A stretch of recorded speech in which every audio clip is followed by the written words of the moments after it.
What would you do if the woman you never stopped loving crossed the street carrying the children you never knew existed? Adrian Kane was taking his fiancée home through the rain-soaked streets of Seattle when traffic stopped beneath a red light. Then he saw Elise Walker, the only woman who had ever escaped him, hurrying across the crosswalk with two small children holding her hands. One of the twins turned toward the car. He had Adrian's gray eyes. In that single moment, 4 years of anger, silence, and unanswered questions shattered. But this is not only a story about secret children or lost love.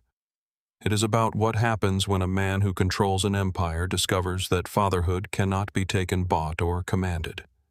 Stay until the end, like the video and comment where you are watching from. One look from the boy in the crosswalk had broken through 4 years of silence. But before Adrian Kane saw his own gray eyes staring back at him through the rain, there had been another life, a quieter one, a life built in hospital corridors, small apartments, late-night dinners, and the dangerous belief that love could remain untouched by the truth. 4 years earlier, Elise Walker worked the night shift at Harborview Medical Center. The pediatric floor was never truly quiet. Machines breathed behind curtains. Nurses moved beneath pale lights carrying medicine blankets and bad news. Somewhere a child was always crying. Somewhere else, a parent was trying not to. Elise had learned to recognize fear before people spoke. It was in the way mothers held their purses against their bodies. It was in the way fathers asked the same question 3 times, because the first answer had been too frightening to hear. It was in the way children watched the door.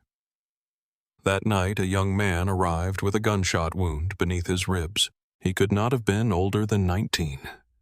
2 men carried him through the emergency entrance and disappeared before security reached the hallway. The young man refused to give his full name. He refused to explain what happened. Even while bleeding through the bandages, he kept asking whether someone named Mr. Kane had been called. Elise was adjusting his medication when the elevator doors opened. The hallway changed. Conversations lowered. A security guard who had spent 12 years dealing with violent families suddenly found something important to study on the floor. Adrian Kane stepped out wearing a black coat darkened by rain. He did not rush. Men like Adrian never hurried in public. The world was expected to slow for them. 2 men followed several steps behind him. Both wore tailored suits. Neither looked like an assistant. Adrian walked toward the treatment room. Elise moved into his path. "You cannot go inside." He looked at her as if the sentence had arrived in a language he did not recognize. "He works for me. He is a patient. He needs to speak with me. He needs surgery." Adrian glanced through the glass panel in the door. The young man lay beneath white sheets with an oxygen mask over his face. "I will only be a minute." "No." One of the men behind Adrian shifted his weight. Elise heard the soft movement of fabric near his coat. Adrian noticed her noticing. He lifted one hand without turning. The man became still. "What is your name?" Adrian asked. "Elise Walker." "Do you know who I am?" Elise Walker, "No." The lie came easily. Everyone in Seattle knew the Kane name.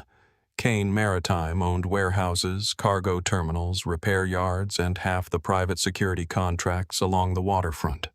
Newspapers called Adrian a disciplined young executive who had rebuilt his father's company after a sudden death.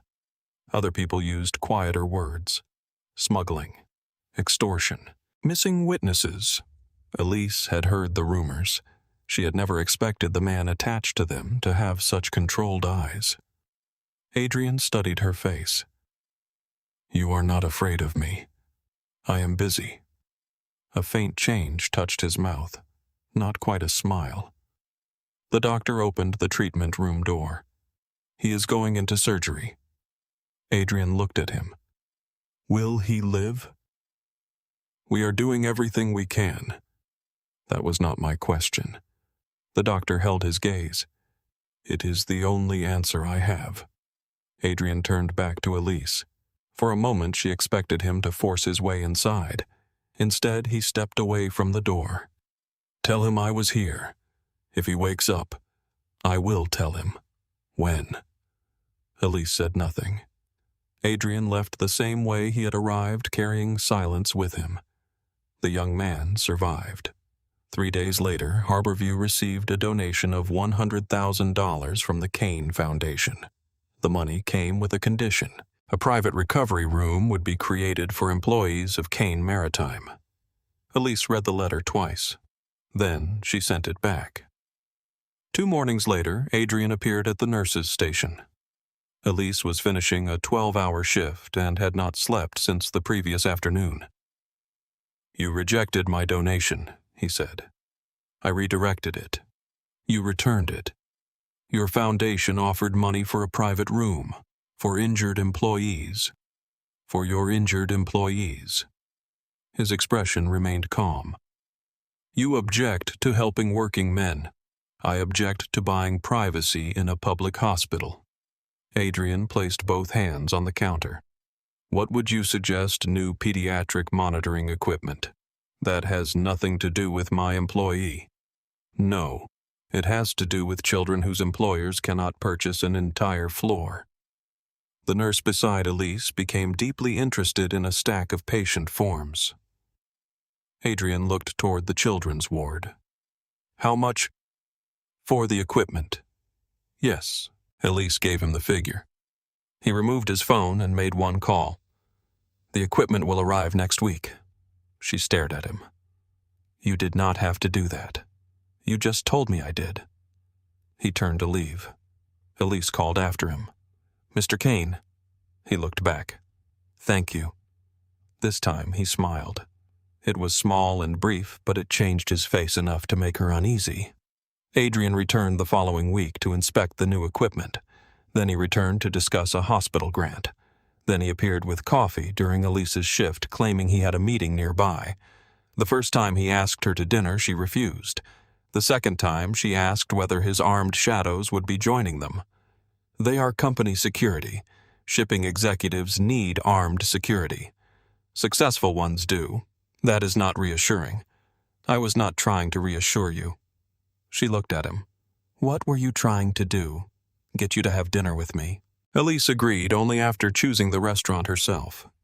It was a small seafood place near the water, crowded enough that Adrian could not close it for privacy without drawing attention. He arrived exactly on time. 2 men remained in a parked vehicle across the street. Elise looked through the window. They are still there. They will stay there. Do they follow you everywhere?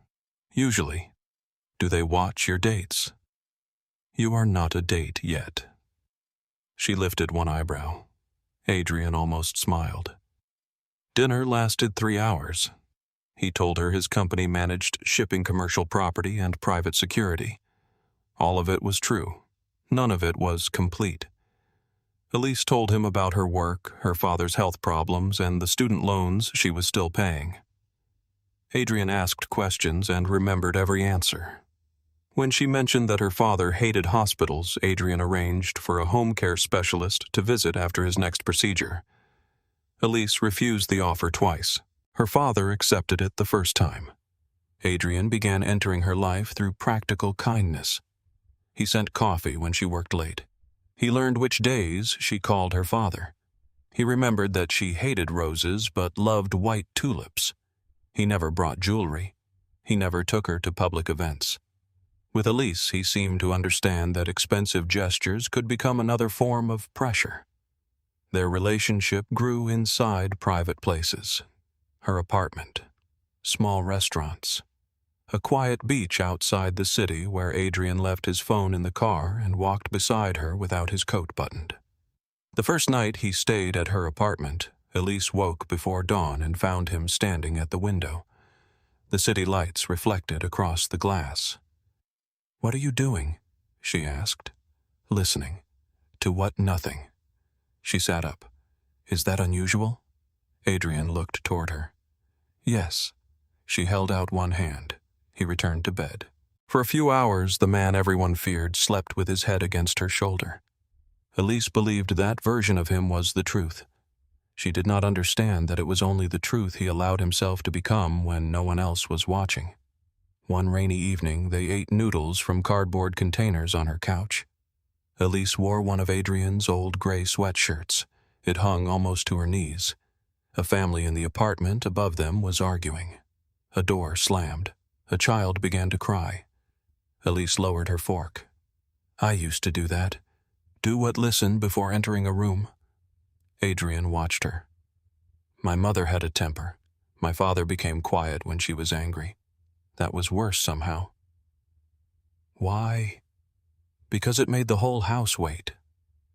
Adrian looked toward the ceiling. Elise continued. I want a home where children never have to listen for anger before opening a door. You want children. One day? How many too? He looked at her. That is specific. I grew up alone. Adrian took the container from her hand and placed it on the table. 2 then. Elise smiled. You say that like we are ordering dinner. I know how to make plans. You know how to give orders. There is a difference. Yes. She leaned closer. One requires other people to agree. Adrian touched her cheek. Do you agree? To 2 imaginary children to a future? The question made her heart tighten. She kissed him before answering. At the time, that felt like an answer. The first crack appeared 6 months later. Adrian missed dinner. Elise waited at a restaurant until the staff began clearing empty tables around her. He arrived at her apartment after midnight. Rain covered his coat. A bruise darkened one side of his jaw. You could have called. I was working. You have a phone. It was complicated. She looked at his hand. His knuckles were split. What happened? A problem at the port. You solve cargo problems with your fists. Adrian removed his coat. One of my employees lost control. And you. I handled it. The words closed the conversation. Elise followed him into the kitchen. What does that mean? It means it is over. That is not an answer. It is the only one I can give you. She stared at him. He reached for her, but she stepped away. The movement surprised them both. Adrian lowered his hand. I am tired. So am I. He slept on the couch that night. In the morning he made coffee and apologized for missing dinner. He did not explain the blood. Elise accepted the apology because the alternative required asking questions she was not ready to answer. More cracks followed. Adrian began leaving at strange hours. Calls ended when she entered the room. Men she had never met appeared outside her building. Once she woke at 2 a.m. and found him in the kitchen speaking quietly into a second phone. No hospital, he said. No police. Handle it before sunrise. Elise stood in the hallway. Adrian saw her. His expression did not change. He ended the call. What happened? She asked. A workplace accident. You said no hospital. The man does not need one. How do you know Adrian placed the phone inside his coat? It is handled. There were words that answered questions. There were words that buried them. Elise began noticing things she had once ignored. The way restaurant owners visited their table before Adrian ordered. The way police officers looked away when his car passed. The way his employees called him sir even when he spoke softly. The way every room seemed to belong to him before he entered. She asked about his father. Adrian rarely answered. Patrick Kane had built the family shipping company into an empire. He died after a sudden heart attack when Adrian was 28. Were you close? Elise asked. He taught me everything. That was not my question. Adrian looked at her. No, he did not explain further. 3 months later, Elise moved into his waterfront home. The house stood above Elliott Bay, behind stone walls and iron gates. Its windows faced the water. Its rooms were elegant, silent, and too large for 2 people. Adrian gave her access to everything except his private office.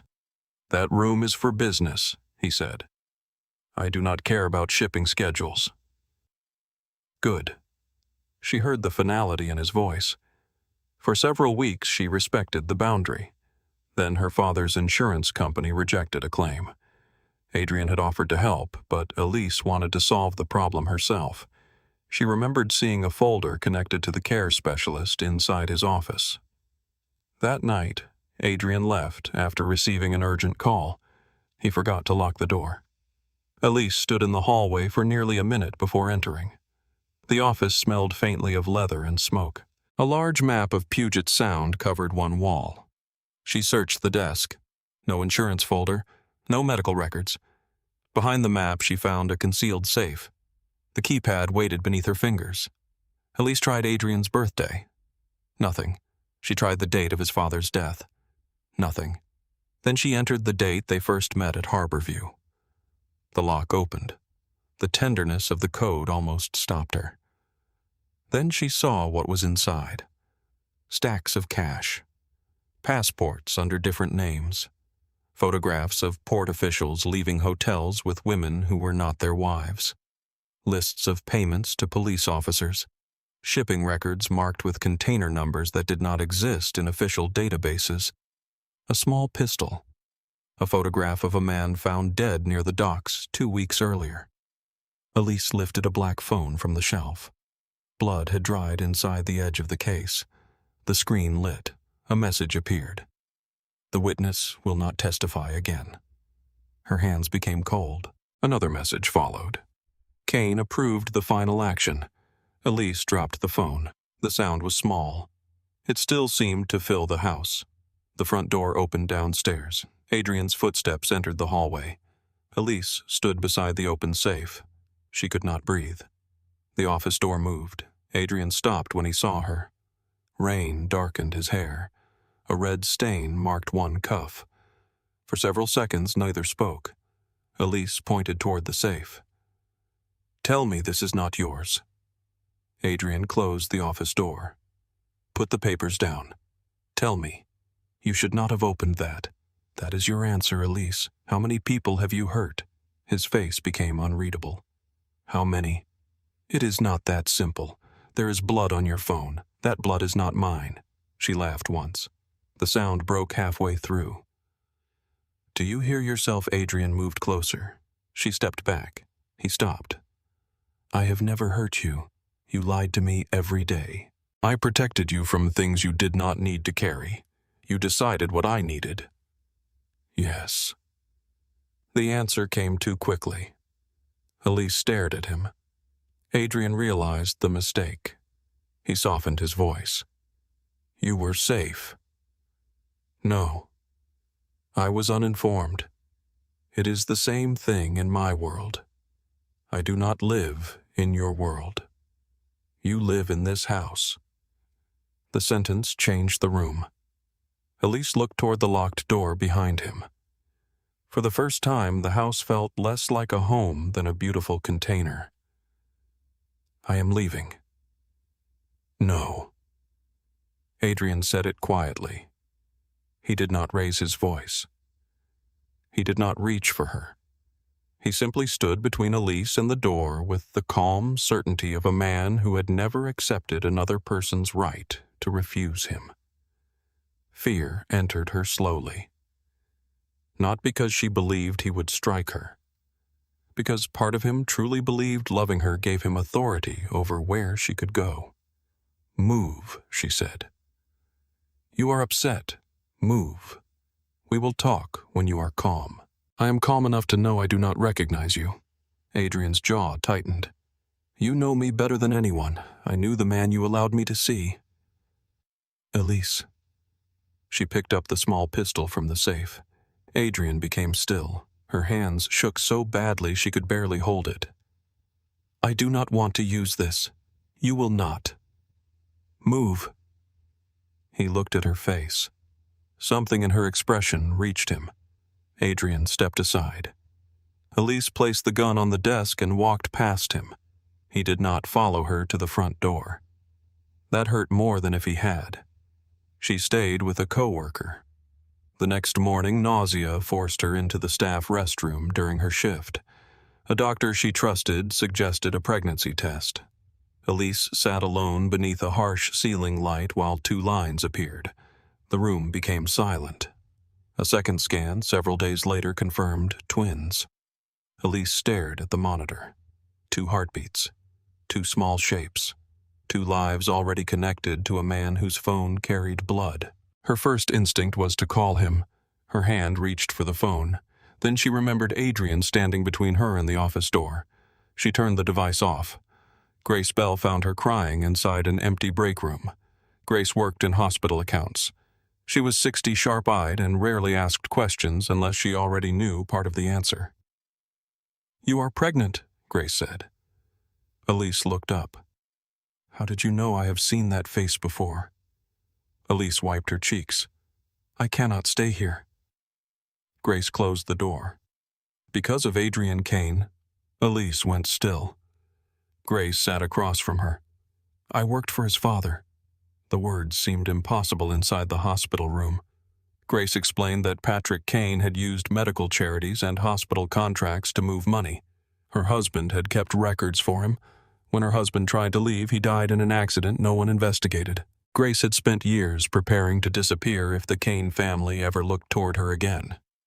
"If Adrian knows about the babies, he will call surveillance protection," Grace said. "What is the difference? There is none when you are the person being watched." Elise looked down at her stomach. He would never hurt them. No. He would build walls around them. Then he would call the walls love. Grace created a path out, a confidential medical program in Montana, a new bank account, temporary identification, routes that avoided airports and major stations. Elise returned to Adrian's house only once. She waited until he was gone.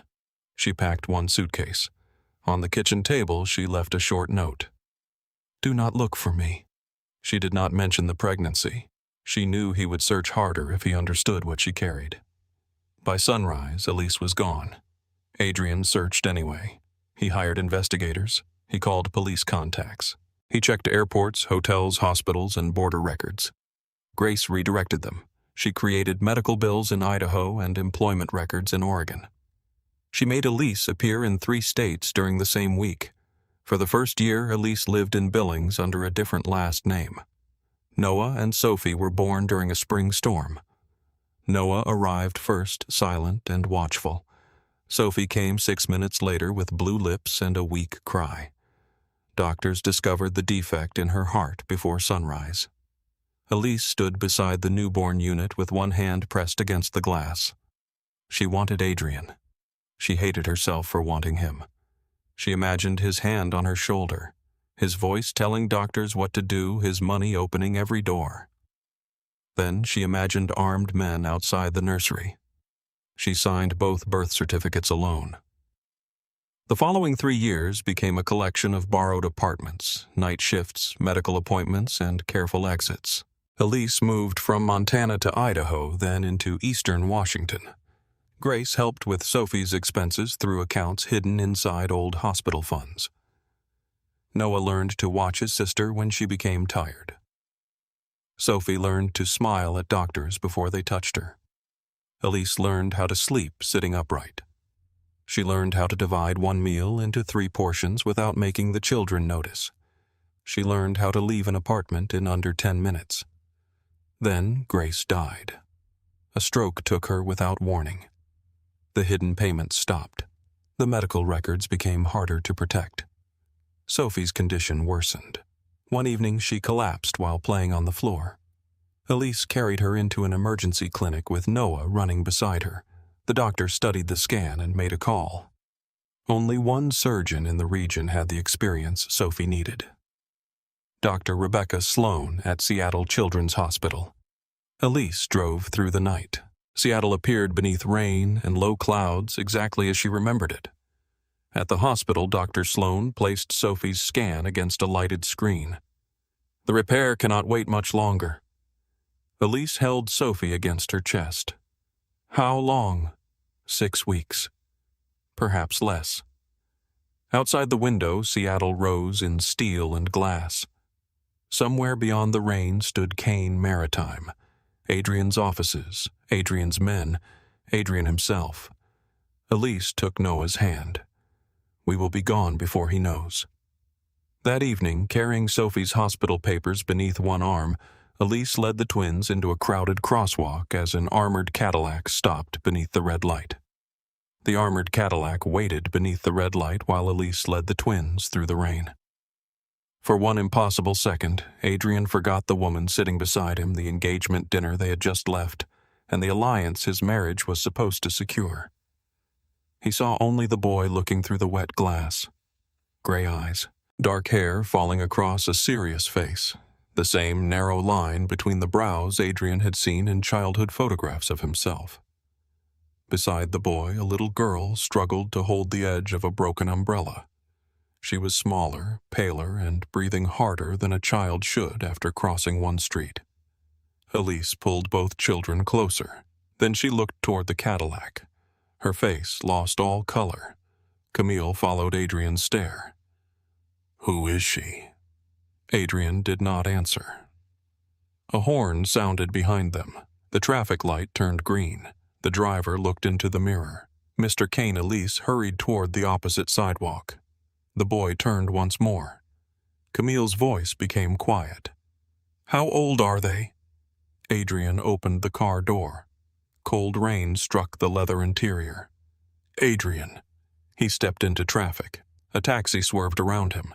Someone shouted through an open window. Camille caught his sleeve before he could close the door. "You are leaving me in the middle of downtown." Adrian looked at the three figures disappearing into the crowd. "I will send the car back." "That is not what I asked." He pulled free. "I do not have the answer yet."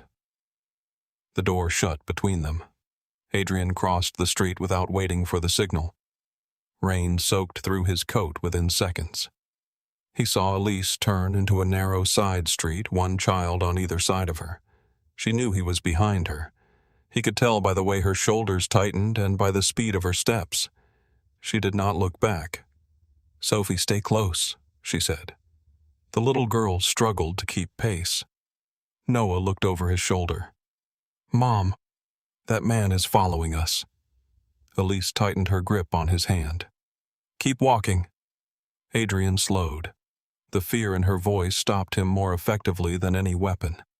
Elise had once fallen asleep with her head against his chest.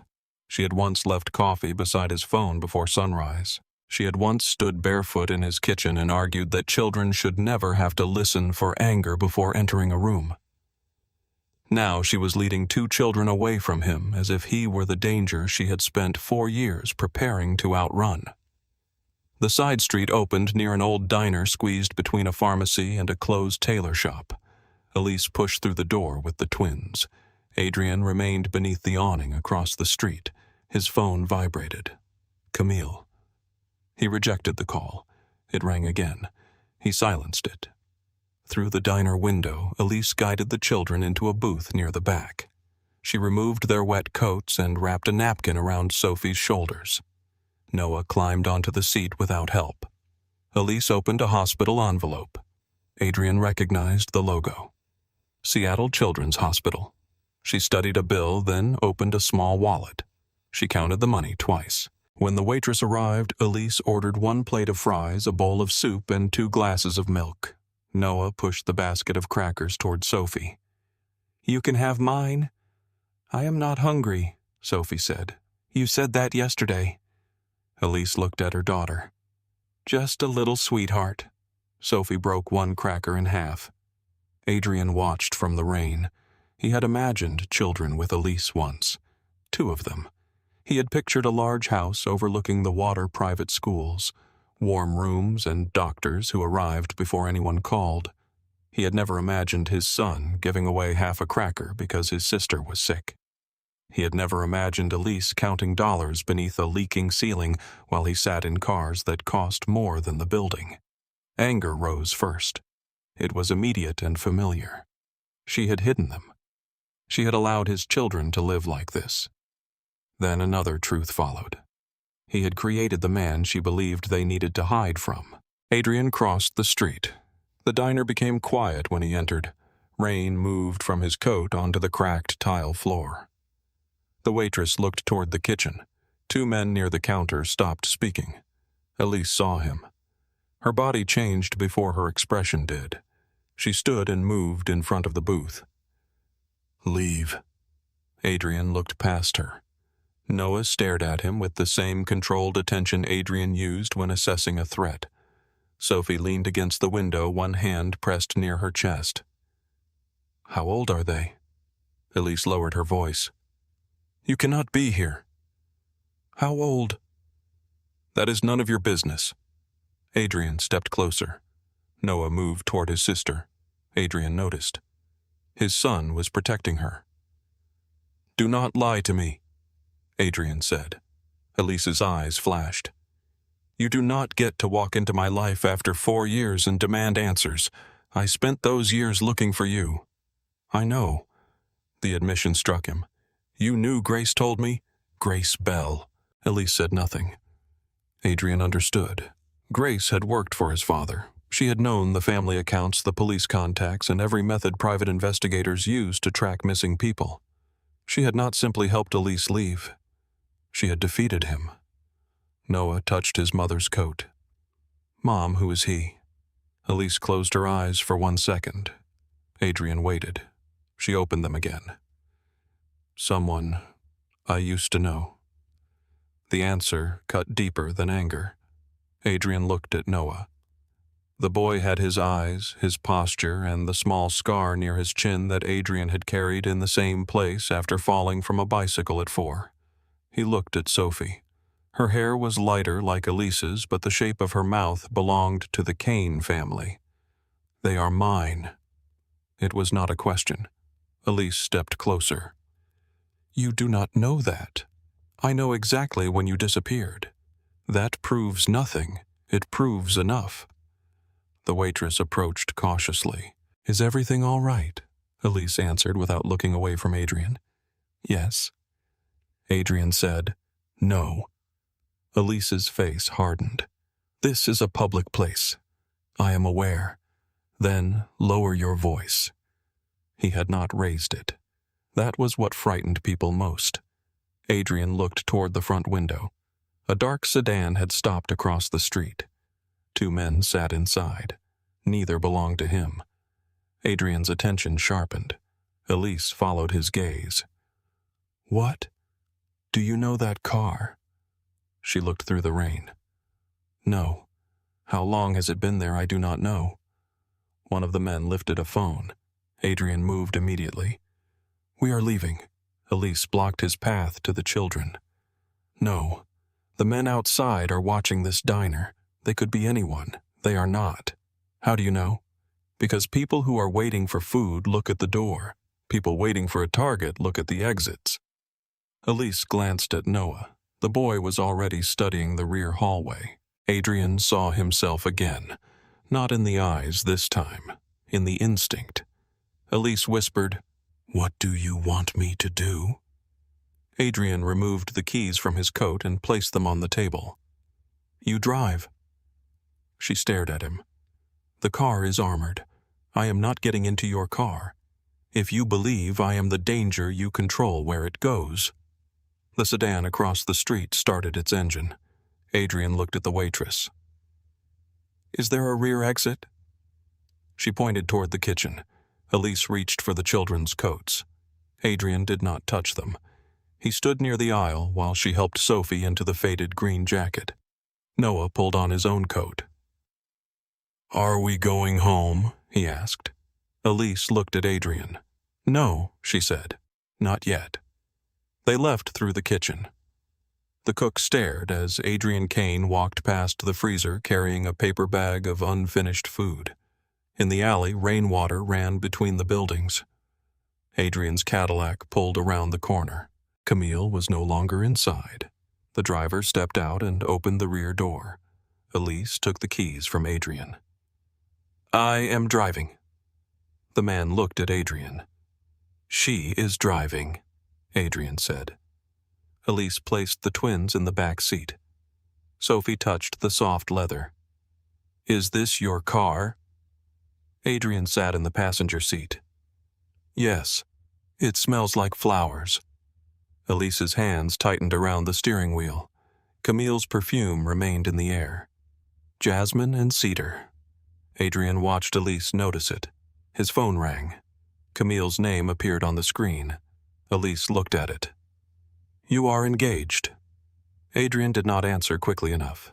Her face closed. "Of course you are. It is an arrangement. That is what men like you call every choice that benefits them." The phone continued ringing. "Answer it," Elise said. Adrian accepted the call and activated the speaker. Camille spoke first. "My father is asking why you abandoned his daughter in traffic. I found Elise." Silence followed.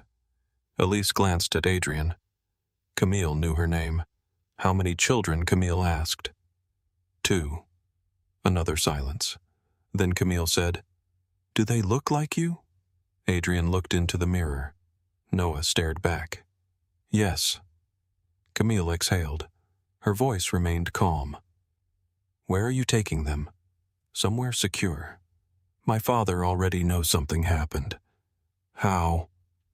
"The driver called security. Security called him."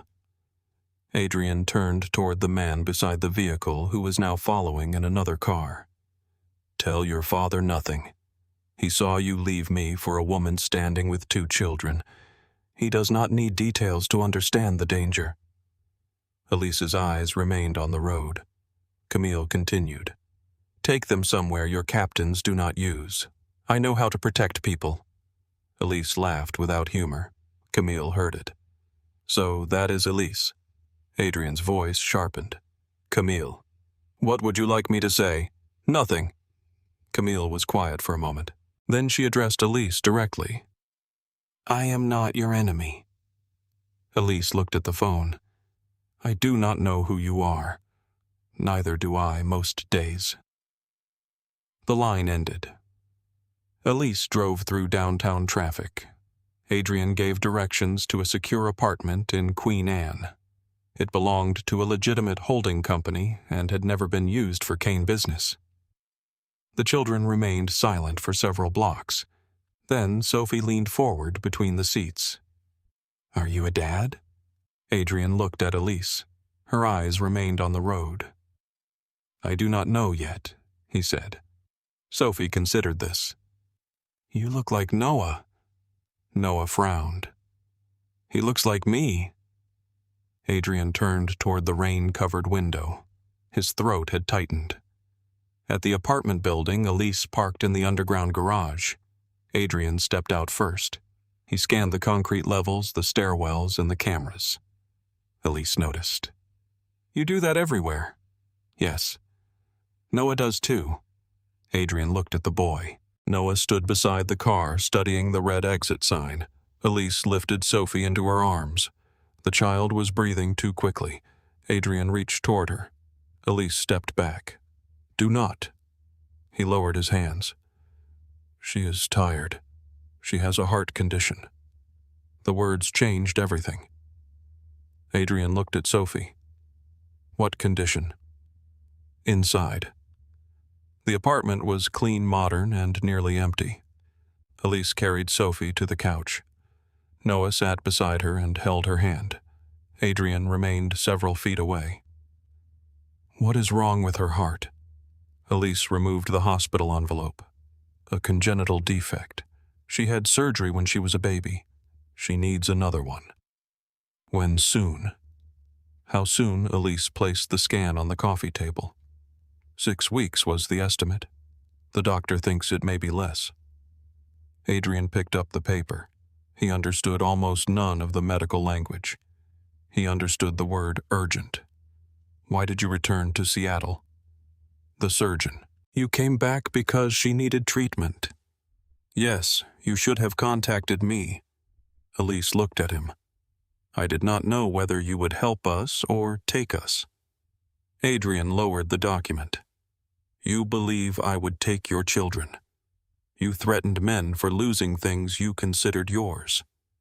They are my children." "There. That. What you say. It like ownership. They are mine. They are people." Adrian's jaw tightened. "I could have paid for every doctor she needed." And what would the price have been? There would be no price. There is always a price with you. Sometimes it is obedience. Sometimes silence. Sometimes a locked room that you call safety. He looked toward Noah and Sophie. Both children were listening. Adrian lowered his voice. I would never hurt them. You never had to hurt me with your hands. Noah looked at his mother. Mom. Elise softened immediately. It is all right. No, it is not, Noah said. Adrian stared at him. The boy's voice was quiet but certain. Elise knelt in front of the children. We are safe. Sophie touched her chest. My heart feels fast. Elise reached into her bag and removed medication. Adrian watched every movement. What does she need? Water. He went to the kitchen. The cabinets were empty. He found a glass, rinsed it twice, and brought it back. Elise took it from him without speaking. After Sophie swallowed the medicine, her breathing slowly eased. She rested against Elise's shoulder. Noah remained awake. Adrian sat on the opposite side of the room. The silence stretched. Noah looked at the scars across Adrian's knuckles. Why are your hands hurt? Adrian looked down. Old injuries. From fighting? Yes. Did you win? Elise glanced at Adrian. He answered carefully. Sometimes. Noah thought about that. Mom says winning does not mean you were right. Adrian looked at Elise. She stared at the floor. Noah continued. Did it hurt? Yes, Mom says hurting does not make people bad. Adrian leaned forward. What does Noah's face became serious, not stopping. The words entered the room and remained there. Sophie fell asleep against Elise. Noah curled beside her beneath a blanket Adrian found in the hall closet. Elise waited until both children were breathing evenly. Then she turned toward him. You need to leave. No. Her expression changed. Adrian saw the old fear return. He corrected himself.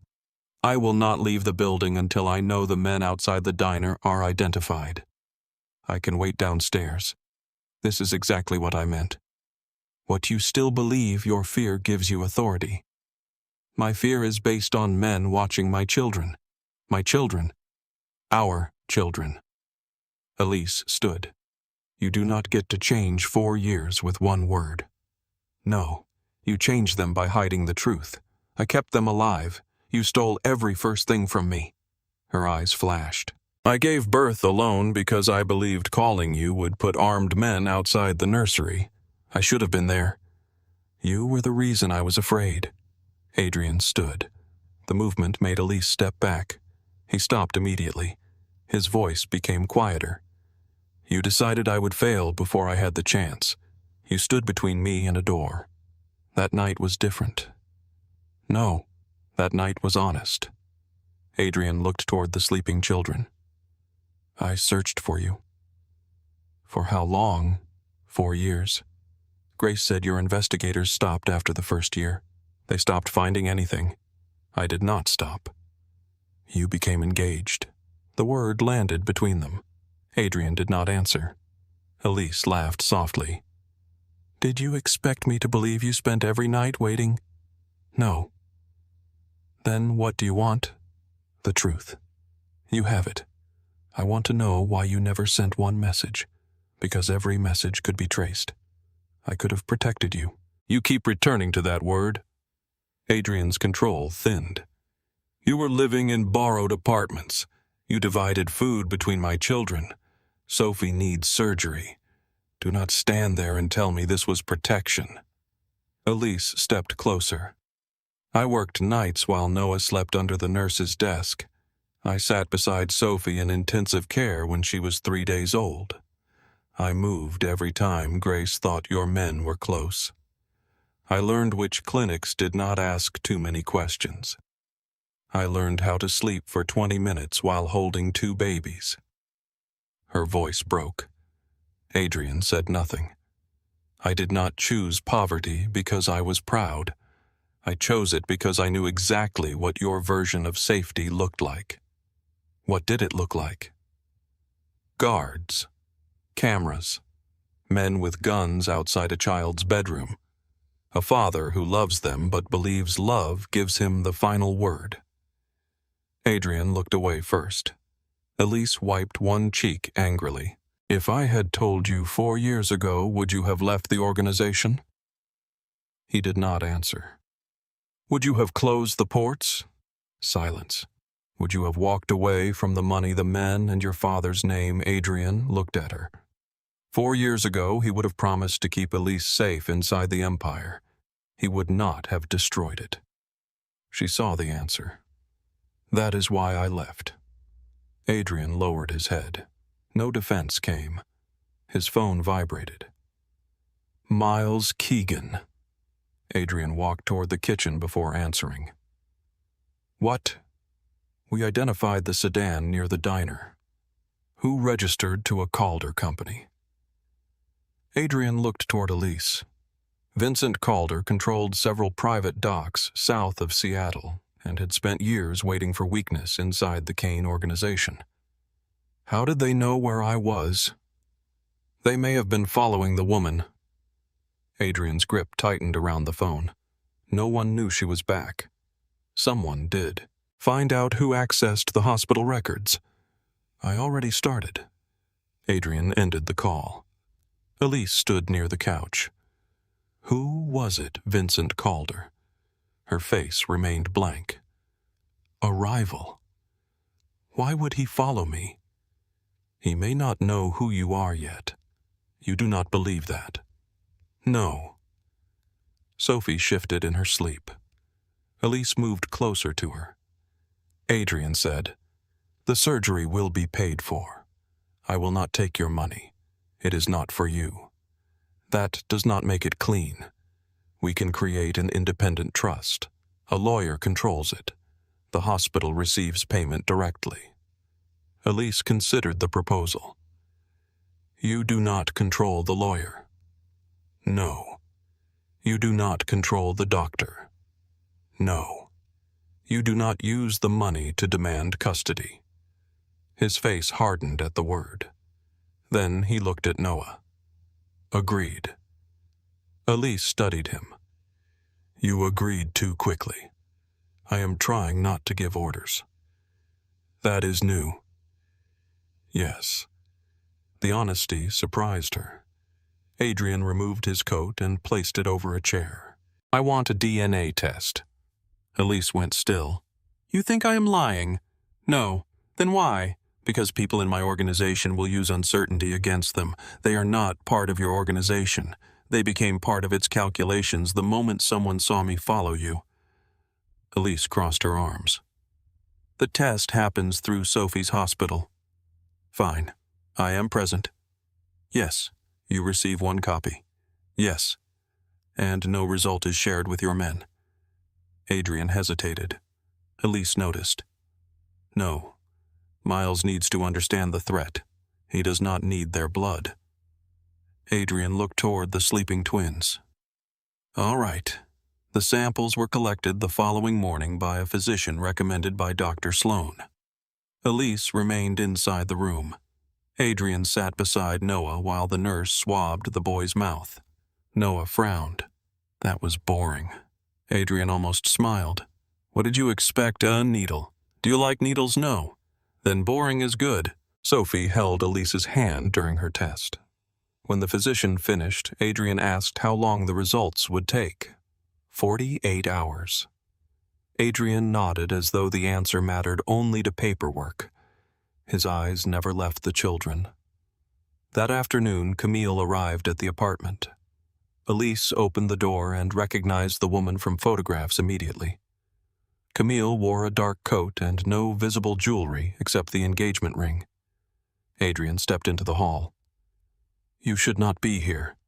My father has already contacted Calder. Camille entered without waiting for permission. Her gaze moved to the children. Noah watched her closely. Sophie smiled. You smell like the car.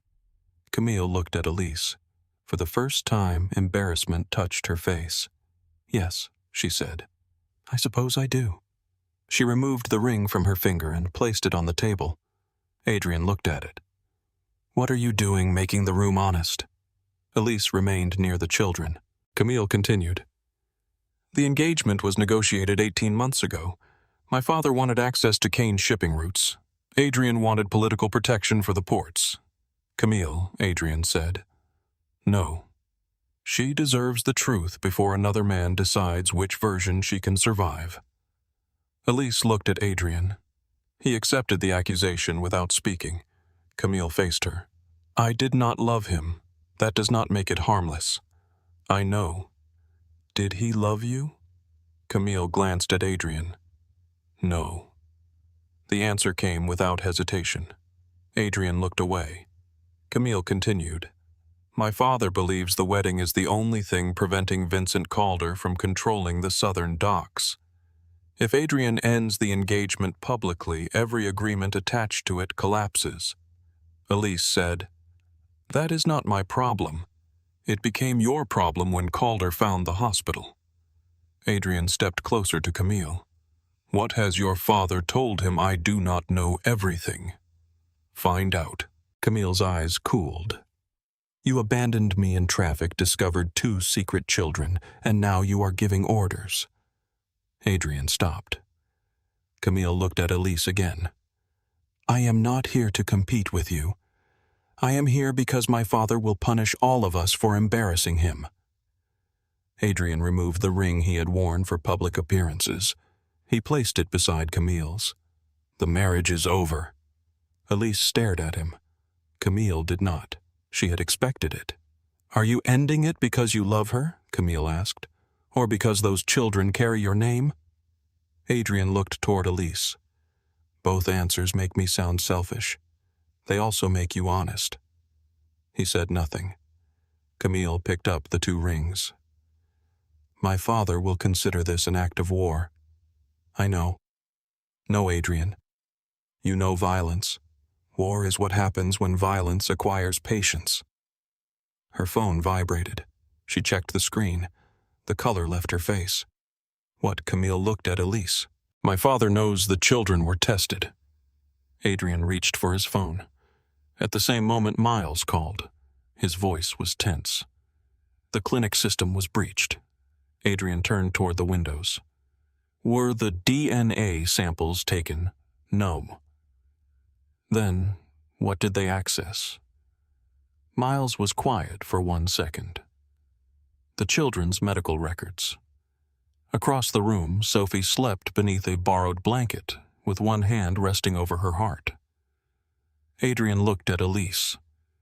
Vincent Calder now knew where Sophie would be when the hospital opened its doors for surgery. For several seconds, no one in the apartment moved. Sophie slept beneath the blanket with one hand resting near her heart. Noah sat beside her, tracing a circle against the fabric with one finger. Adrian looked at Miles through the phone. How much did they access? Diagnosis, surgeon, procedure date. Hospital floor emergency contacts. Elise went pale. They know everything. Adrian ended the call and reached for his coat. Elise stepped between him and the door. Where are you going to move the surgery? You cannot move a heart surgeon like a dinner reservation. I can move the location. No. His eyes sharpened. They know where she will be. Dr. Sloan has a team. Sophie has equipment waiting for her. You do not get to drag her into another hospital because you are frightened. Frightened. Yes. The word caught him. Men had called Adrian angry, cruel, disciplined, impossible. No one called him frightened. Elise looked toward their daughter. You are afraid, so now you want to move every person and every wall until the fear becomes manageable. I want her alive. So do I. Then let me protect her. Elise held his gaze. Protect her without taking over. Camille stood near the table watching them. Adrian turned toward her. How did your father get the records? I do not know. You said he contacted Calder. He did. Then find out. Camille looked at the ring in her hand. My father stopped answering me 10 minutes ago. Adrian pulled out his phone. Elise caught his wrist.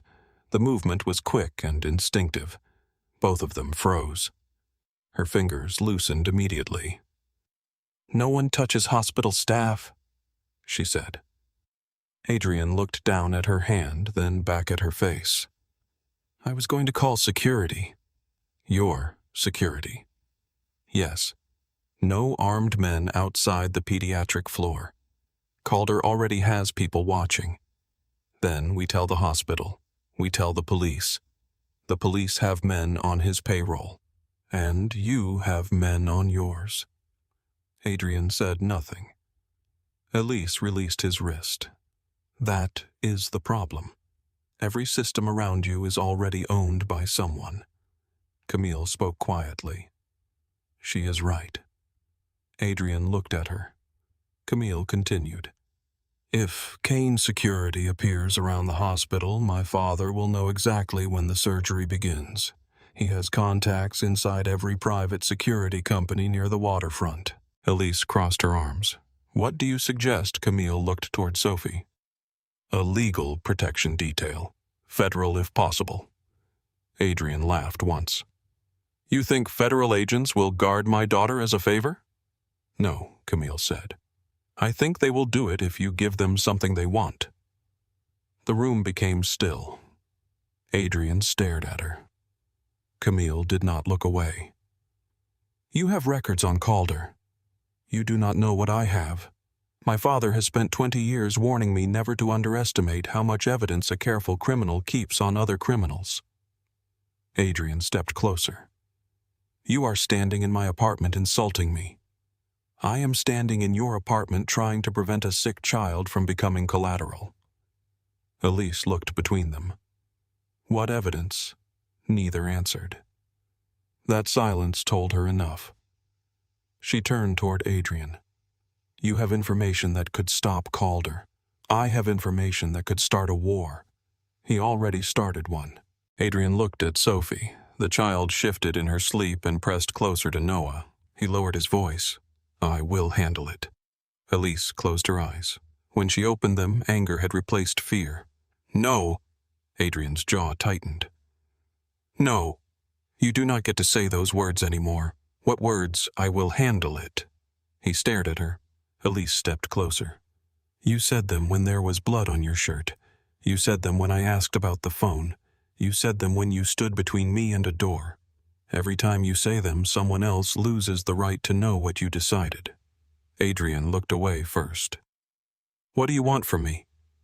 The truth. All of it. Yes. You may not like what it requires.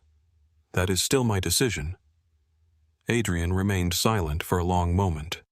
Then he nodded. Calder controls the southern docks.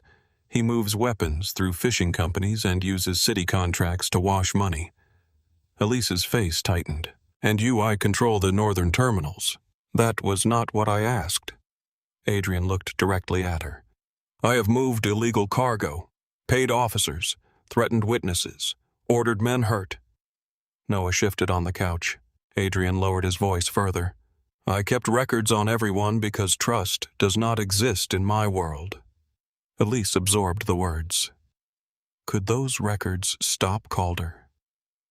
Yes. Then give them to the authorities. It would expose my entire organization.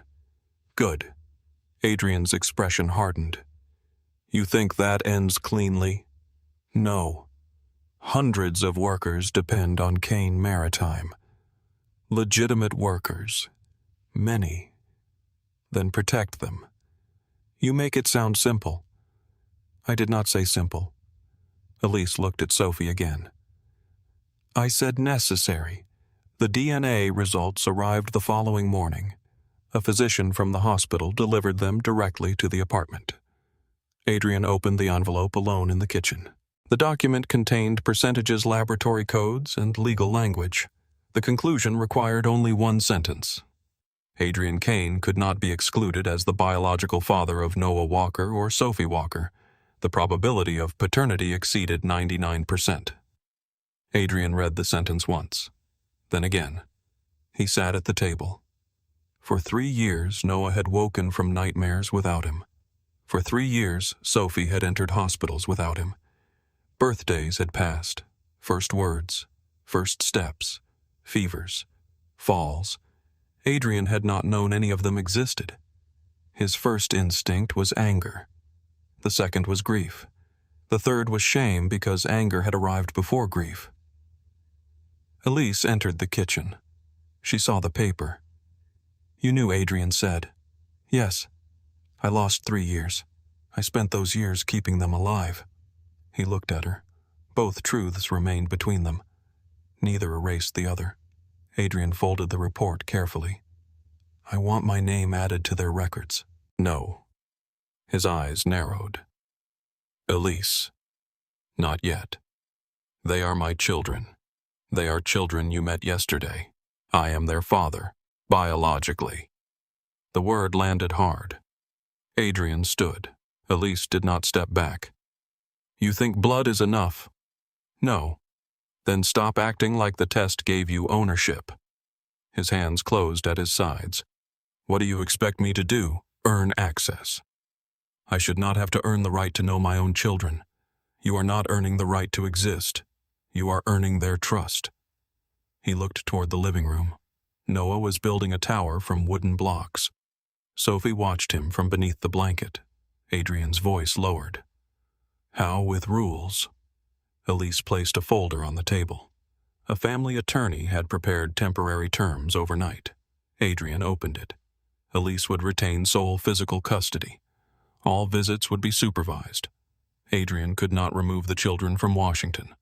No weapons were permitted near them. No surveillance could be placed on Elise's phone, vehicle, workplace, or home. All known threats had to be disclosed. Sophie's medical care remained under the authority of her doctors and Elise. Adrian read every page. "This treats me like a criminal." Elise looked at him. "You are one." He lifted his eyes. She did not soften. "You have lawyers, companies, armed men, and officials who answer your calls. I have 2 children and a hospital bill. These papers are the only reason a disagreement between us will not become an order from you." Adrian looked back at the terms. Miles arrived 20 minutes later and saw the documents. "You cannot sign this." Adrian continued reading. Miles turned toward Elise. "You want him supervised around his own children?" "Yes." "This is humiliation."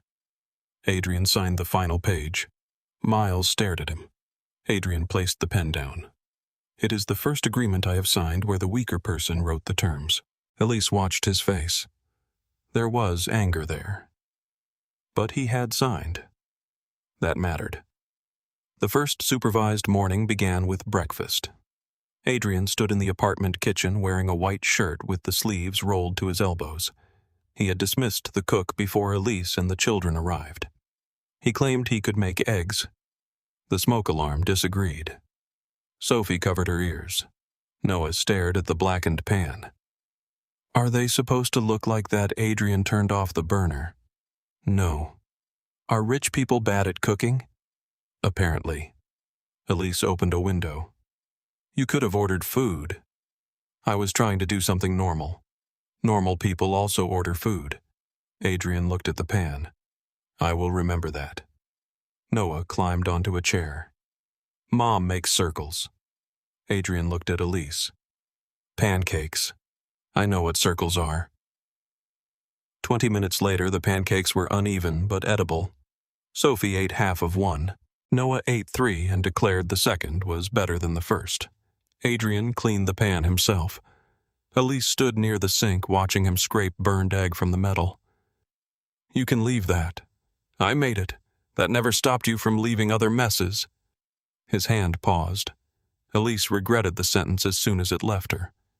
Not because it was untrue, because Noah was listening. Adrian rinsed the pan. "You are right." He said nothing more. Later, Sophie sat on the floor trying to put on her shoes. Adrian knelt in front of her. "May I help?" She looked at him. "No." He lowered his hands. "All right." Sophie struggled with the strap. Adrian waited. After nearly a minute, she pushed the shoe toward him. Now. He fastened it carefully. Elise saw the whole exchange. The restraint mattered more than the help. That afternoon, Camille asked Elise to meet her at a coffee shop near the hospital. Elise nearly refused. Then Camille sent a photograph of a port schedule with Sophie's surgery date written beside it.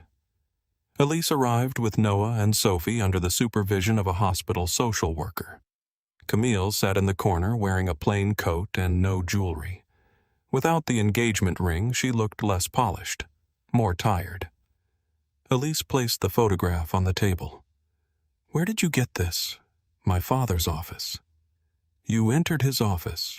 He taught me all the security codes because he believed I would never use them against him." Camille looked toward the twins. Sophie colored on a paper menu. Noah watched the entrance. Camille continued. "My father has provided Calder with access schedules for the hospital loading dock. Why? To force Adrian to restore the engagement. You are being used as a contract." Camille smiled without humor. "I have been a contract since I was 14. Elise said nothing. Camille folded her hands. "My father chose my school's friends' clothes and public relationships. He approved every photograph released to the press. The engagement was not my idea. But you agreed. So did Adrian. That does not make either of you innocent." "No." Camille looked at Elise directly. "I did not love him, but I understood the life I was expected to live beside him. Why help us?" Camille watched Sophie place a blue crayon beside a red one. "Because those children are the first people in this arrangement who never agreed to be useful." Elise studied her. "What does your father want the wedding restored? Adrian's shipping routes, public proof that the Kane and Ashford families remain united. And if Adrian refuses, he will help Calder dismantle Kane Maritime. That sounds like Adrian's problem. It becomes yours when the method involves your daughter's hospital bed." Elise looked toward Sophie. Camille lowered her voice. "My father does not need her dead. He only needs Adrian frightened enough to obey. Men like your father always believe fear makes people predictable." Camille's eyes shifted. "You know that well." "Yes." The meeting ended with Camille handing Elise copies of security schedules, financial transfers, and messages between Richard Ashford and a Calder lieutenant. Elise sent everything to her attorney. Adrian received copies an hour later. Miles found him in the apartment office. "The captains are asking questions. Let them. They know about the DNA results." Adrian looked up. "How?" "The physician who processed the test has a brother who works at the port." Adrian's expression changed. Miles continued. "They want to know whether the children will be recognized. They are children. They are heirs. They are not part of the organization." Miles moved closer. "That is not your decision alone." Adrian stood. "Everything involving my children is my decision." Miles held his gaze. "That is exactly what Elise ran from." The room became silent.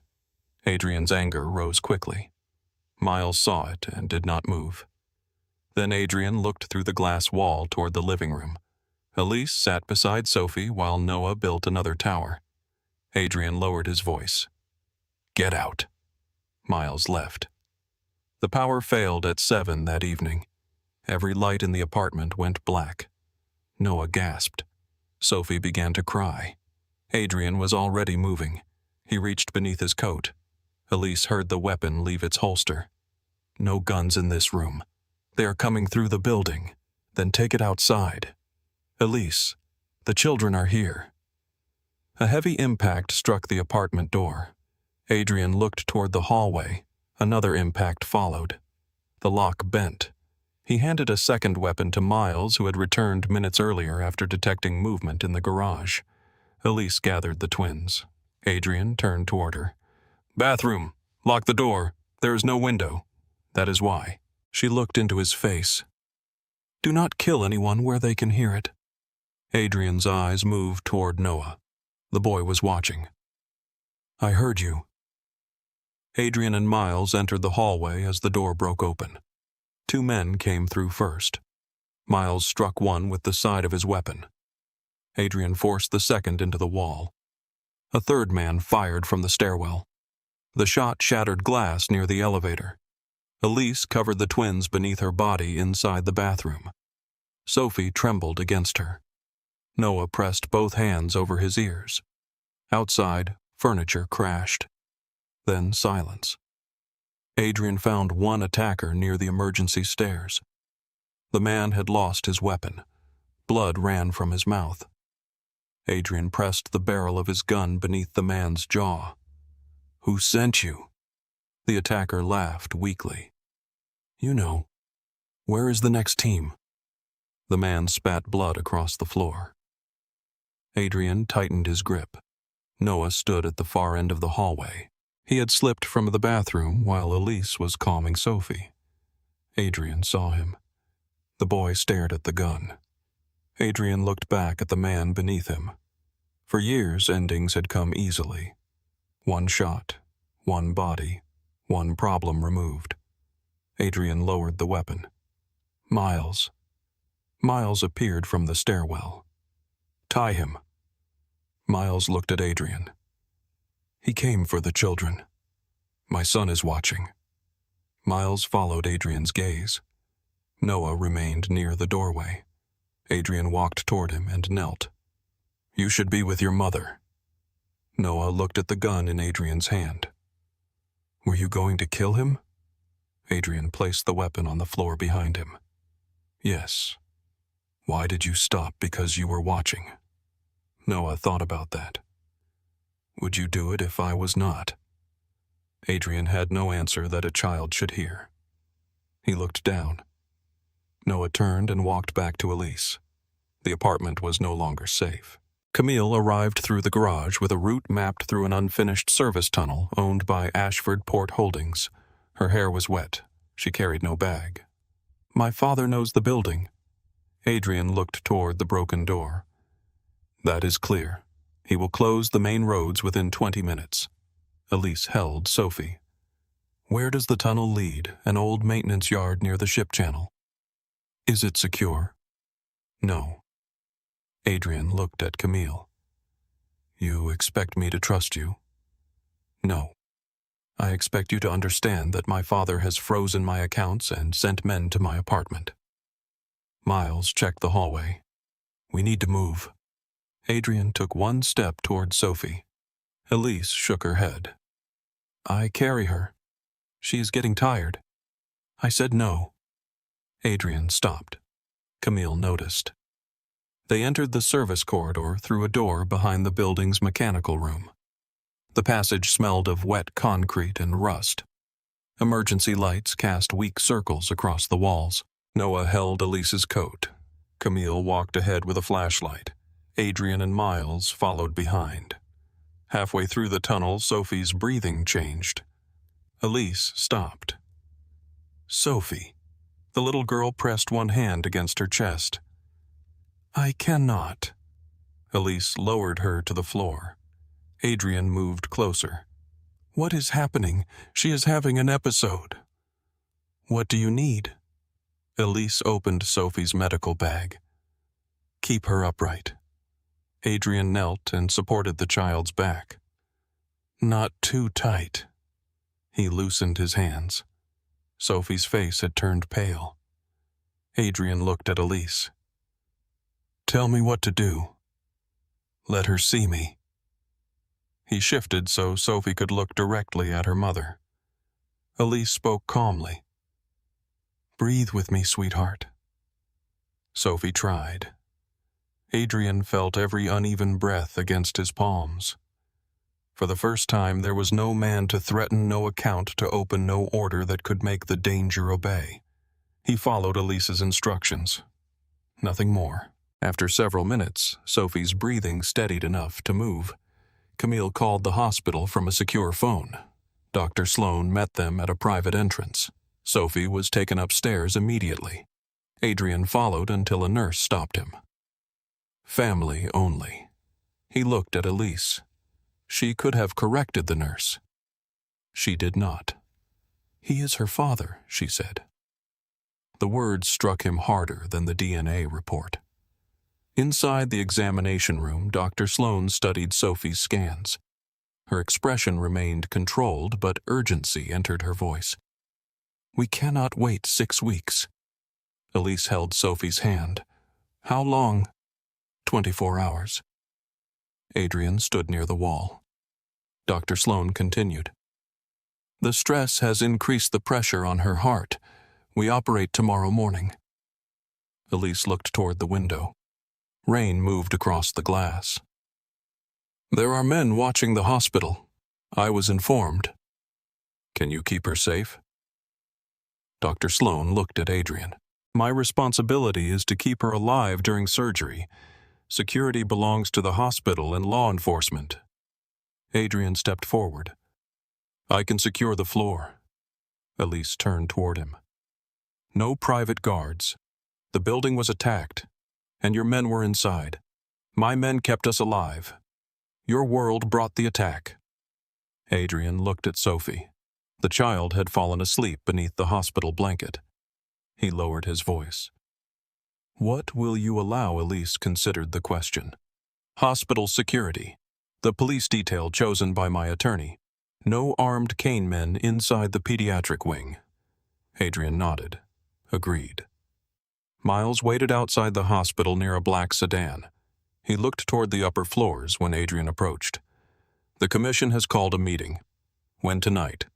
I am not leaving the hospital. You do not have a choice." Adrian looked at him.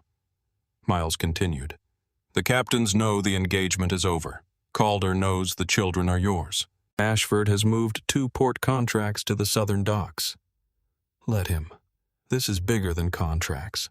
It always is with men who want permission to be afraid." Miles lowered his voice. "If you do not attend, they will decide the future of the organization without you." Adrian looked toward Sophie's window, then at Miles. 1 hour. The meeting took place in a private dining room above an old seafood warehouse. 7 men sat around the table. Vincent Calder occupied the far end. Richard Ashford sat beside him. The empty chair near Adrian had once belonged to Patrick Kane. No one mentioned it. Calder lifted a glass. "The lost father arrives." Adrian remained standing. "Say what you called me here to hear." Richard Ashford placed both hands on the table. "You restore the engagement." "No. You have not heard the terms. I heard them before Camille did." Several men shifted. Calder smiled. "The children will be publicly recognized as Kane heirs." "They will not. Their security will be managed by the commission. They are not property." Richard leaned back. "Their mother receives a residence money and a new identity."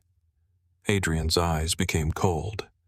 "You speak about Elise again, and this meeting ends with less furniture." Calder laughed softly. "There he is." Adrian looked at every man present. Calder continued. "You are allowing private weakness to threaten every family at this table. My children are not your future. Then they are your ending." Adrian looked toward Miles.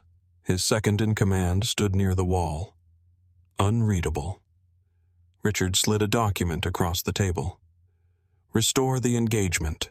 Transfer temporary control of the children's security to the commission. Publicly confirm the Ashford alliance. In return, Calder would withdraw from the hospital." Adrian did not touch the paper. "You entered a hospital system to threaten a child." Calder shrugged. "I used information. You are the one imagining violence." Adrian turned toward the door.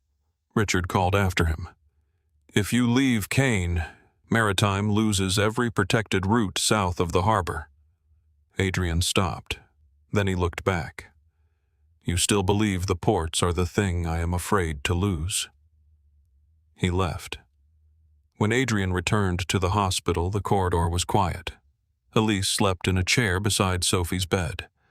Noah lay curled beneath a blanket near the window. Adrian stood in the doorway. He carried 2 documents.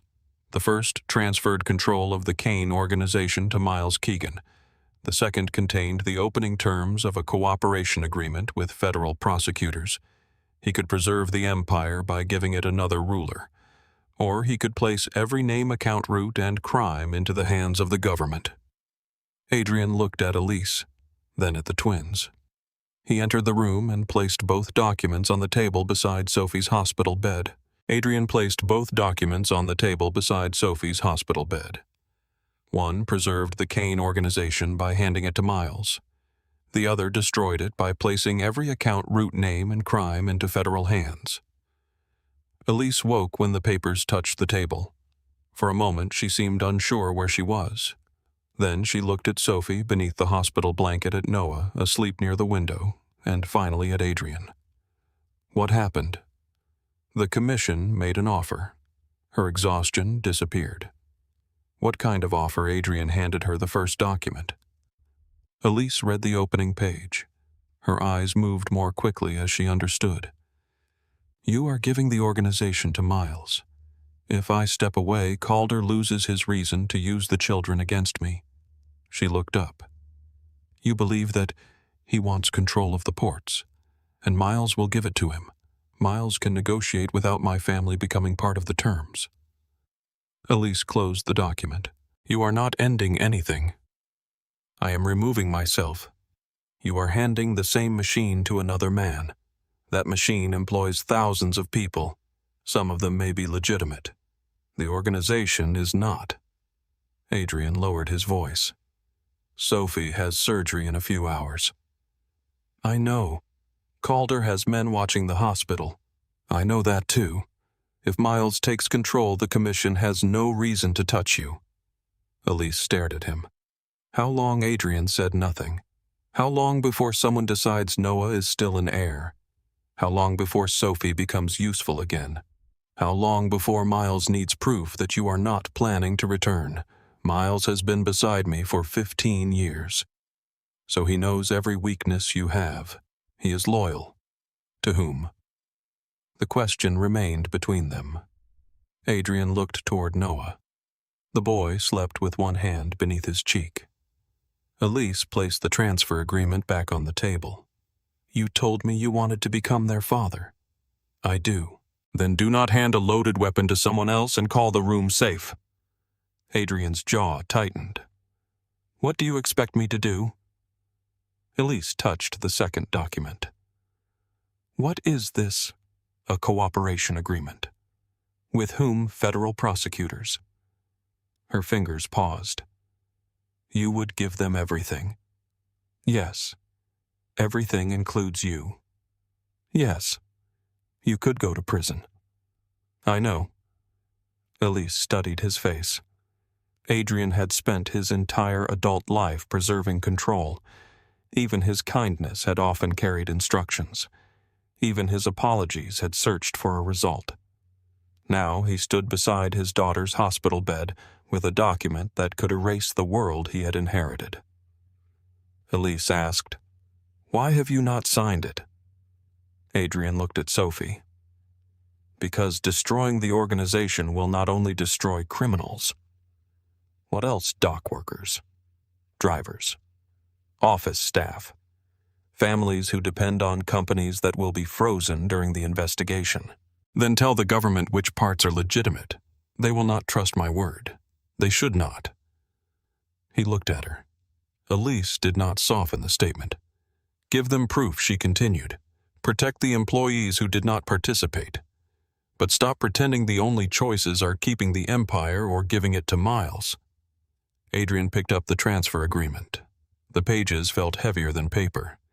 His father had spent a lifetime building what the document represented. Warehouses, judges, shipping routes, police officers, men who obeyed the Kane name before Adrian learned how to use it. For years, he believed inheriting the organization had stolen his freedom.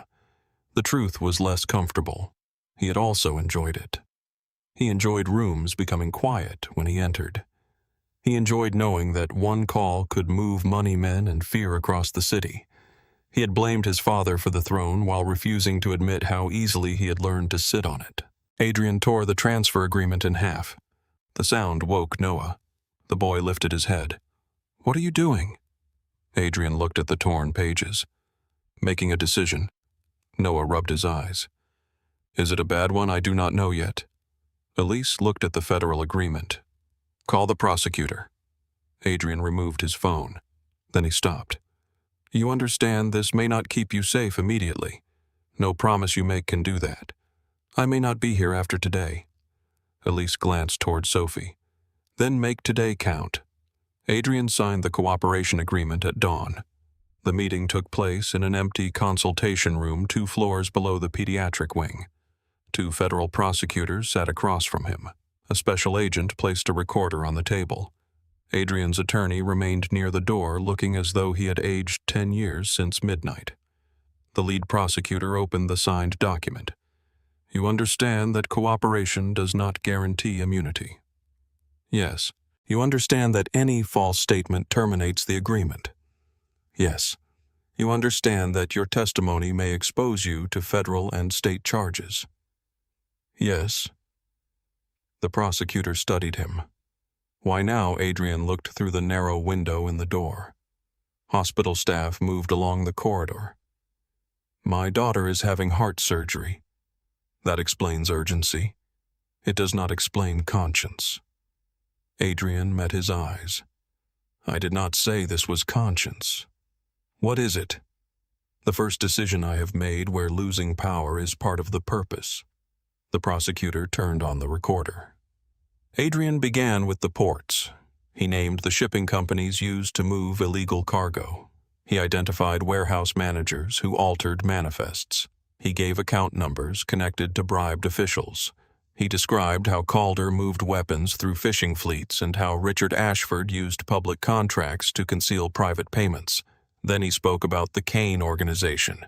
His organization. He named police officers who had accepted money, judges who had received favors, union representatives who had been threatened, accountants who had created false records. He identified legitimate divisions and provided payroll files proving which employees had never participated in criminal activity. The prosecutor interrupted only once.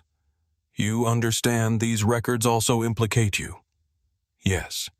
In conspiracy, bribery, obstruction, and acts of violence. Yes. You ordered people hurt. Yes. Did you order anyone killed? Adrian's attorney stood. My client should not answer without reviewing the specific incidents. Adrian looked at him. Sit down. The attorney remained standing. Adrian, sit. The old command entered his voice. Everyone in the room heard it. Adrian closed his eyes briefly. When he spoke again, the command was gone. Please. The attorney sat. Adrian looked at the recorder. Yes. The prosecutor did not celebrate the answer. He wrote something in his file. Names Adrian gave them. Each name entered the room like a body returning from the dark. When the interview ended, nearly 3 hours had passed. Adrian signed permission for federal agents to access private servers beneath Kane Maritime headquarters. He surrendered passwords, vault locations, and the names of men likely to destroy evidence. The lead prosecutor gathered the files. We will assign agents to the hospital. No Kane security inside the pediatric wing, Adrian said. The prosecutor looked at him. That was not going to happen. It is part of the agreement with Elise. You signed custody terms. Yes. Before confirming the children were yours. Before I deserved the word, Father. The prosecutor closed his folder. You may still go to prison. Adrian stood.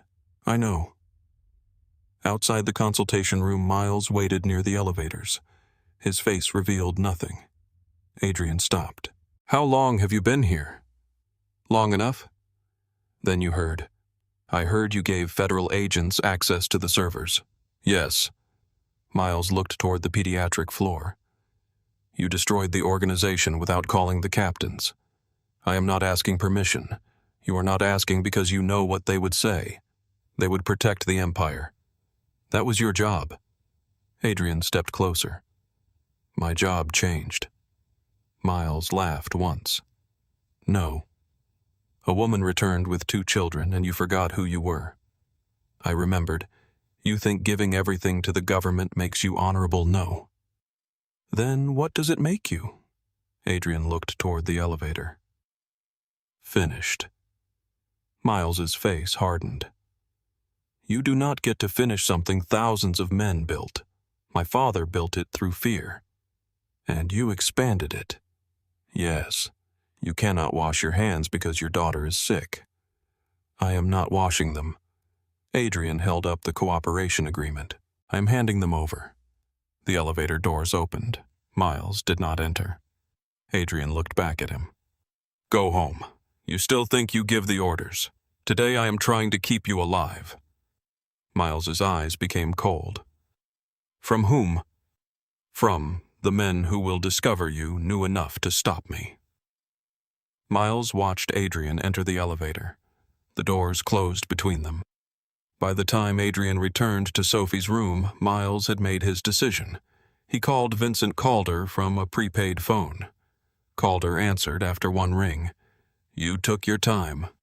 Miles stood inside the hospital parking structure. He signed with the government. A pause followed. How much did he give them? Everything.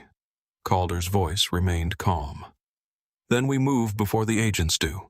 The girl is already inside, and the boy with the mother. Miles looked toward the security cameras. You said no children would be harmed. I said children are more useful alive. If Adrian withdraws his statement, the organization survives. Adrian will not withdraw for the organization. Miles closed his eyes. Calder continued. He may withdraw for a child. The call ended. Upstairs, Dr. Sloan entered Sophie's room wearing surgical scrubs. The sky outside the window had begun to lighten. She checked the monitor and examined Sophie one final time. Elise stood beside the bed. Sophie looked smaller beneath the hospital blanket. Will it hurt? She asked. Dr. Sloan sat beside her. You will be asleep. When I wake up, you may feel sore. Sophie looked at Adrian. Will you be here? He moved closer but stopped before touching the bed. Yes. Elise looked at him. Adrian corrected himself. If your mother allows me to stay.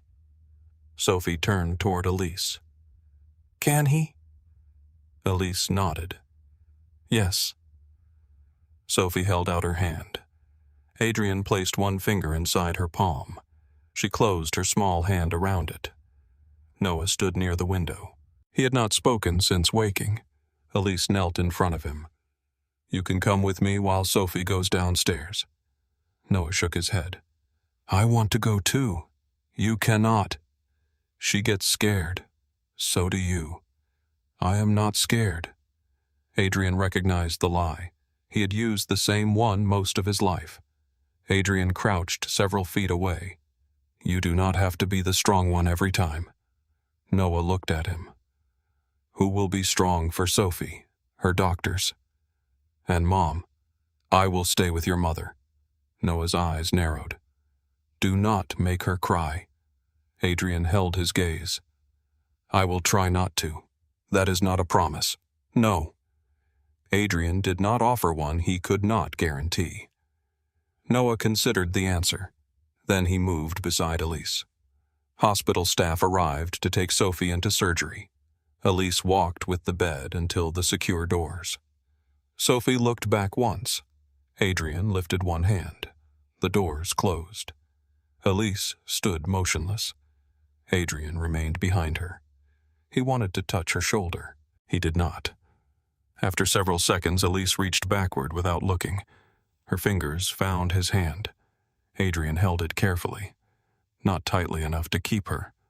Only enough to answer. The first men entered the hospital 40 minutes later. They wore dark jackets with federal insignia and carried official-looking identification. One approached the security desk. We are here to reinforce the pediatric detail. The hospital officer examined the badge. The number matched a real federal credential. The photograph did not. Camille noticed the man while entering through the main lobby. She had spent her childhood surrounded by her father's security teams. She knew how trained men moved when they belonged somewhere. These men were scanning exits before threats. One touched the side of his jacket where a weapon rested. Camille recognized him. He had driven Richard Ashford for 6 years. She stepped behind a column and called Adrian. He answered immediately. "What my father's men are inside. We're main lobby, dressed as federal officers." Adrian stood from the waiting room chair. "How many IC4? Leave the building." "No. Camille, they will lock the elevators if they reach security control. Get out." "You stopped being my fiancée last night. You do not get to order me today." The line ended. Camille walked toward the fire alarm. She pulled it. A siren tore through the hospital. Red lights began flashing. Magnetic doors released in some corridors and locked in others according to emergency protocol. Staff moved into practiced positions. The false agents looked at one another. Their cover had lasted less than a minute. Adrian turned toward Elise. "Take Noah into the surgical family room." "What happened?" "Calder's men are inside." Her face changed. "The surgery. The operating wing is locked." "You do not know that." Adrian called the federal prosecutor. No answer. He called hospital security. The line was busy. Noah covered his ears against the alarm. Elise knelt in front of him. "Stay with me." Adrian removed his jacket. A weapon remained beneath it. Elise saw. No guns near the operating floor. "There are armed men in the building. Then keep it away from Noah." Adrian looked toward his son. The boy was watching his hands. Adrian removed the weapon and gave it to a real hospital officer rushing past. "Lock this in your station." The officer stared at him. "Now!" The command returned. This time Elise did not object. The officer took the weapon. Adrian turned toward the stairwell. "I am going downstairs." Elise caught his sleeve. "Do not disappear without telling me." He stopped. "I am going to find Camille and identify the men. Federal agents are on the way. Come back." Adrian looked at her hand on his sleeve. Yes, he left. Camille moved through the lobby as patients and visitors were directed toward exits. One of her father's men saw her. "Miss Ashford." She continued walking. He followed. "Your father wants you outside. My father knows where I am. He wants you safe." Camille turned. From the men he sent into a children's hospital, the man's face changed, only slightly. It was enough. Camille lifted her phone. The camera was recording. "Did Richard Ashford give you Sophie Walker's surgical schedule?" The man reached for the device. Camille stepped back. Adrian appeared between them. The man stopped. Adrian's voice was quiet. "Touch her and every camera in this lobby records what happens after." 2 real federal agents entered through the east doors. The false officer turned toward another exit. Camille pointed. "He is one of them." The federal agents moved. The lobby erupted into motion. One attacker pulled a weapon. A hospital officer tackled him before he could raise it. Another ran toward the service corridor. Adrian followed. The man disappeared behind a stairwell door. Adrian entered after him. Footsteps struck concrete below. The attacker fired once. The bullet hit the wall near Adrian's shoulder. Adrian continued downward. He caught the man on the next landing and drove him into the rail. The weapon fell between the stairs. The man struck Adrian across the face. Adrian answered with one blow to the ribs, then another. The man collapsed against the wall. Adrian closed one hand around his throat. "Who sent you?" The attacker smiled through blood. "You already know." Adrian tightened his grip. For years, violence had answered questions faster than conversation. His body remembered every movement. Pressure, fear, silence. Then he saw Noah in his mind. Not stopping. Adrian released the man. He stepped back. Federal agents entered the stairwell moments later. Adrian lifted both hands. "He is alive." One agent restrained the attacker. The other looked at Adrian's bleeding knuckles. For now. Adrian stared at his hands. Yes. On the pediatric floor, Elise and Noah followed a nurse toward a secure family room. The fire alarm continued. A man in hospital maintenance clothing opened the service door ahead. Elise stopped. The man wore new shoes. No hospital identification hung from his shirt. He looked directly at Noah. "Mrs. Walker, this way." Elise moved in front of her son. "How do you know my name?" The man reached inside his jacket. Miles appeared behind them. "Do not." The maintenance worker turned. Miles struck him with the handle of a weapon. The man fell. For one breath, Elise felt relief. Then Miles pointed the gun toward her. "Move." Noah pressed against her back. Elise stared at Miles. "Adrian trusts you. He trusted me before you returned.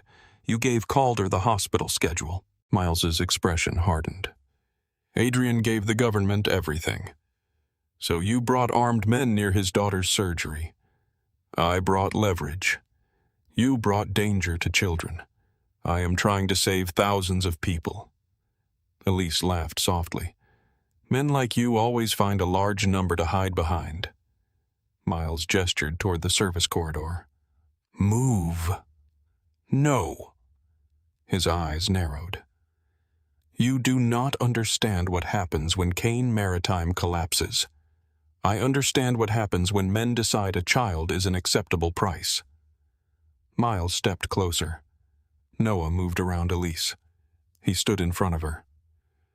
"My name is Noah Walker." Miles looked down at him. "What you said, Kane." The boy's voice shook, but he remained standing. "My name is Noah Walker." Miles reached for him. Elise pulled Noah back. Adrian entered the corridor. He stopped when he saw the gun. Miles turned. For 15 years, the two men had stood beside each other through funerals, raids, betrayals, and blood. Adrian raised the weapon he had taken from the attacker downstairs. Miles pressed his gun closer to Elise. "You destroyed everything." Adrian's voice remained calm. "Let them go. You signed our names over to federal prosecutors." "Yes. You gave them the ports. Yes. You gave them men who would have died for you. They should not have had to." Miles laughed bitterly. "You think prison makes you clean, no. You think she will forgive you, no." Then why Adrian looked at Noah. His son stood beside Elise with both fists closed. "Because the organization survives by making every generation worse than the one before." Miles shook his head. "You sound like her. I should have listened sooner." Miles moved the weapon. Adrian aimed at his chest. For years this moment would have had one ending, one shot, a body on the floor, a warning to everyone who remained. Miles knew it. "You know what has to happen," he said. Adrian lowered the gun. Miles stared at him. "No," Adrian said. "I know what I used to choose." Federal agents entered from both sides of the corridor. Miles turned too late. They forced him to the floor and removed the weapon. Noah watched Adrian. "You did not shoot him." "No, because I was watching Adrian looked at Miles in handcuffs. Because I was." The alarm stopped. Silence returned to the corridor. Elise crossed the distance and pulled Noah against her. Adrian remained several feet away. "Are you hurt?" She shook her head. Then she looked at his hands. Blood marked his knuckles. "Are you—" "No." It was a lie. This time she recognized that he meant something other than his hands. Camille stood inside her father's private office 2 hours later. Richard Ashford had arrived at the hospital believing Calder's men had secured Elise and Noah. Instead, federal agents were waiting. Camille sat across from him with her phone inside her coat pocket. The recorder was active. Richard looked at her with disgust. "You pulled the alarm." "Yes. You embarrassed me in front of every family in the city. You sent armed men into a hospital. I sent security to recover a dangerous situation. A 3-year-old girl was having heart surgery." Richard leaned forward. That child became dangerous when Adrian Kane chose her over the agreement. Camille's face remained still. You gave Calder the surgical schedule. I gave him leverage. You knew children could be hurt. I knew Adrian would surrender before that happened. Camille looked at her father. You never believed anyone would refuse you. Richard's expression changed. You are coming home. No. I control every account you have. I know. Your apartment belongs to my company.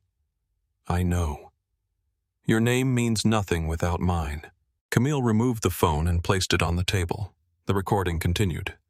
You raised me to stand beside powerful men, she said. You never taught me what to do when they were wrong. The office door opened. Federal agents entered. Richard stared at the phone, then at his daughter. For the first time, Camille saw fear in his face. She did not look away. Upstairs, the surgery continued. Elise sat beside Noah in the waiting room.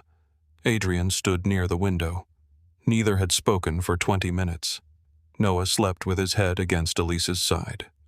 Adrian looked toward the operating room doors. I should have been there when they were born. Elise kept her eyes on Noah. Yes. I should have been there when Sophie had her first surgery. Yes. I should have known. Elise looked at him. You should have been someone I could safely tell. Adrian lowered his eyes. Yes. No defense followed. Elise watched his face. The man she had loved 4 years earlier would have explained why she was wrong. The man before her allowed the truth to remain painful. Adrian sat in the chair across from her. What was it like? Their birth, yes. Elise looked toward the operating doors. Noah came first. Adrian listened. He did not cry immediately. The room became very quiet. Then he opened his eyes and stared at the light as if he disapproved of it. A faint smile touched Adrian's face. That sounds like him. Sophie came 6 minutes later. She was blue. Elise's voice changed. The doctors took her before I could hold her. I could hear Noah crying beside me, but I kept looking toward the door where they carried Sophie. Adrian closed his hands. Were you alone? Grace arrived after midnight. I am sorry. I know. The words were not forgiveness. They no longer sounded like rejection either. The operating doors opened. Dr. Sloan entered wearing a surgical cap. Elise stood so quickly that Noah woke. Adrian rose beside her. The doctor removed her mask. Sophie is stable. Elise covered her mouth. Noah looked between the adults. Is she coming home? Dr. Sloan knelt in front of him. Not today. She needs to rest here for a while. Did you fix her heart? We repaired what was making it work too hard. Noah looked at Adrian. Are you staying? Adrian glanced at Elise. For as long as I am allowed. Elise reached for his hand. This time she did not release it immediately. Federal raids began before sunset. Agents entered Kane Maritime Headquarters, the Southern Port Offices, 3 warehouses, and Richard Ashford's private club. Vincent Calder was arrested while attempting to board a chartered plane. Miles entered federal custody. Richard Ashford was charged with conspiracy, corruption, and attempted kidnapping. Kane accounts were frozen. Criminal assets were seized. Adrian's waterfront home was placed under federal control. His vehicles disappeared into an evidence facility. The organization his father had built across decades collapsed in less than 48 hours. Legitimate divisions of Kane Maritime were transferred to independent administrators. Dock workers continued receiving wages. Drivers kept their routes. Office staff were interviewed and released when records showed no criminal involvement. Adrian lost control of everything. He did not lose the children. 3 days after Sophie left intensive care, Adrian met Elise outside the hospital. Federal agents waited near an ordinary black sedan. The rain had stopped. Adrian wore a plain coat. No driver stood behind him. No men waited near the doors. Elise carried Sophie while Noah held her hand. Adrian gave her a folder. What is this temporary custody documents? She opened it. Elise retained sole legal and physical custody during Adrian's sentence. Sophie's medical trust would remain under Elise's control and independent court supervision. No Kane associate could contact, monitor, or approach the children. The folder contained a list of every remaining threat Adrian knew. There were also 2 sealed letters, one for Noah, one for Sophie. Elise looked up. "How long?" "My attorney believes 2 years if the judge accepts the cooperation agreement." "You could have run." "Yes." "You still have contacts." "Yes." "Money hidden somewhere?" "Enough." "Then why stay?" Adrian looked toward Noah and Sophie. "I spent my life making other people live with the consequences of my choices." His eyes returned to Elise. "I am done asking someone else to carry them." She closed the folder. "What do you want from me?" "Nothing you have not chosen." Noah stepped closer. "Are you leaving because you are bad?" Adrian crouched in front of him. The question entered more deeply than any accusation in the federal interview. "I am leaving because I did bad things." "Did you stop?" "I am trying." Noah looked toward the waiting vehicle. "Are you coming back?" Adrian glanced at Elise. "If your mother says I can." Noah frowned. "That means you do not know." "No." Adrian held out his hand. Noah looked at it. Then he placed his small palm against Adrian's for 1 second. Sophie rested against Elise's shoulder. Her eyes were heavy from medication. "Bye, Dad," she whispered. Adrian closed his eyes. When he opened them, he stood. He did not ask Elise to wait. He did not ask her to forgive him. He entered the sedan. For the first time in his life, Adrian Kane allowed another person to close the door and decide where he would be taken. The federal sedan carried Adrian away from the hospital, while Noah and Sophie watched through the glass doors. He did not look back until the vehicle reached the street. Elise stood beneath the hospital lights with Sophie resting against her shoulder, and Noah pressed against her side. The distance between them widened. For most of his life, Adrian had believed leaving was something other people did when he failed to control them. Now he understood that staying could also be taken away. 18 months passed. Adrian served his sentence inside a federal facility 3 hours from Seattle. His room contained a narrow bed, a metal desk, a shelf, and a window too small to frame the sky properly. No one lowered his voice when Adrian entered the dining hall. No doors opened because of his last name. No driver waited outside. No one asked what he wanted before deciding what he was allowed to have. The first week, Adrian slept badly. He woke at every sound. Footsteps in the corridor, keys turning inside locks, voices behind walls. He had spent years surrounding himself with armed men and calling it security. Now he lived behind locked doors and finally understood how closely protection could resemble imprisonment. A counselor named Daniel Price met with him twice each week. Daniel had gray hair, tired eyes, and no interest in Adrian's reputation. During their first session, he placed a notebook on the table. "Why are you here?" Adrian looked around the small room.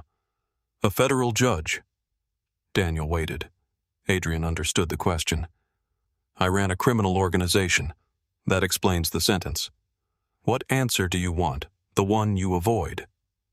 Adrian leaned back. Daniel did not fill the silence. Years earlier, Elise had done the same thing. She had allowed silence to remain until Adrian could no longer use it as a weapon. "I hurt people," Adrian said. Daniel nodded. "Why?" "Sometimes to protect the organization. That is a reason. It is not an answer." Adrian's jaw tightened. Daniel opened the notebook. "Tell me the first time you remember believing fear was useful." Adrian looked toward the small window. He was 9 years old. His father had taken him into a warehouse after school. A man knelt on the concrete floor with blood on his mouth. Patrick Kane stood behind Adrian with one hand resting on his shoulder. The man begged. Patrick told Adrian to watch. People lie when they are comfortable, his father had said. Fear helps them remember the truth. Adrian had not slept that night. The next morning, his father praised him for remaining quiet. Adrian had mistaken silence for strength ever since. He told Daniel the story. The counselor wrote nothing. What did you feel? Sick. What did you show? Nothing. And what did your father call that control? Daniel leaned forward. Perhaps that is where we begin. Adrian wrote to Noah and Sophie every week.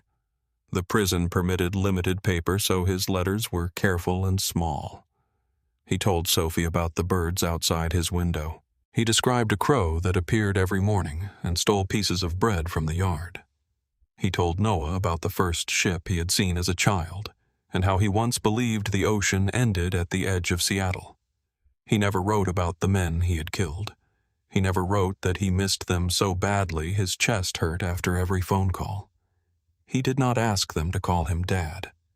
He signed each letter with his name. Adrian. Elise allowed one letter each month to be sent directly to her. He wrote those differently. No requests, no declarations, no promises about the future, only truth. In the first letter he wrote about the night she opened the safe. I remember standing between you and the door. At the time, I believed I was stopping you from making a decision while frightened. Now I understand that I was using your fear to delay a decision I did not want you to make. In the second, he wrote about the search. I called it love because I could not admit that part of me was furious you had escaped my reach. I wanted to know you were safe, but I also wanted proof that there was nowhere my name could not find you. In the third, he wrote about the twins. I mourn the years I lost, but I no longer believe you stole them from me. I created the conditions that made silence feel safer than telling me I was going to be a father. Elise read every letter. She answered none of them during the first 6 months. She moved with Noah and Sophie to Port Townsend, a coastal town, where fishing boats rocked beneath gray skies, and people cared more about the weather than the Kane name. Their house was small. White paint peeled near the back steps. The kitchen window faced a narrow garden. No security cameras watched the road. No guards stood outside. The first night Elise lay awake listening. Not for footsteps, not for engines, for ordinary sounds. Rain against the roof. Sophie breathing in the next room. Noah turning beneath his blanket. A refrigerator humming in the kitchen. Silence no longer meant someone was planning something beyond a closed door. Sometimes it was only silence. Sophie recovered slowly. The scar from her surgery ran down the center of her chest. At first she touched it every morning and asked whether her heart was still fixed. Elise always gave the same answer. It is healing. Noah began preschool. He did not speak much during the first month.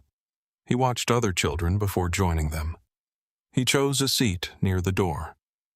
One afternoon, his teacher asked Elise whether the family had experienced a frightening event.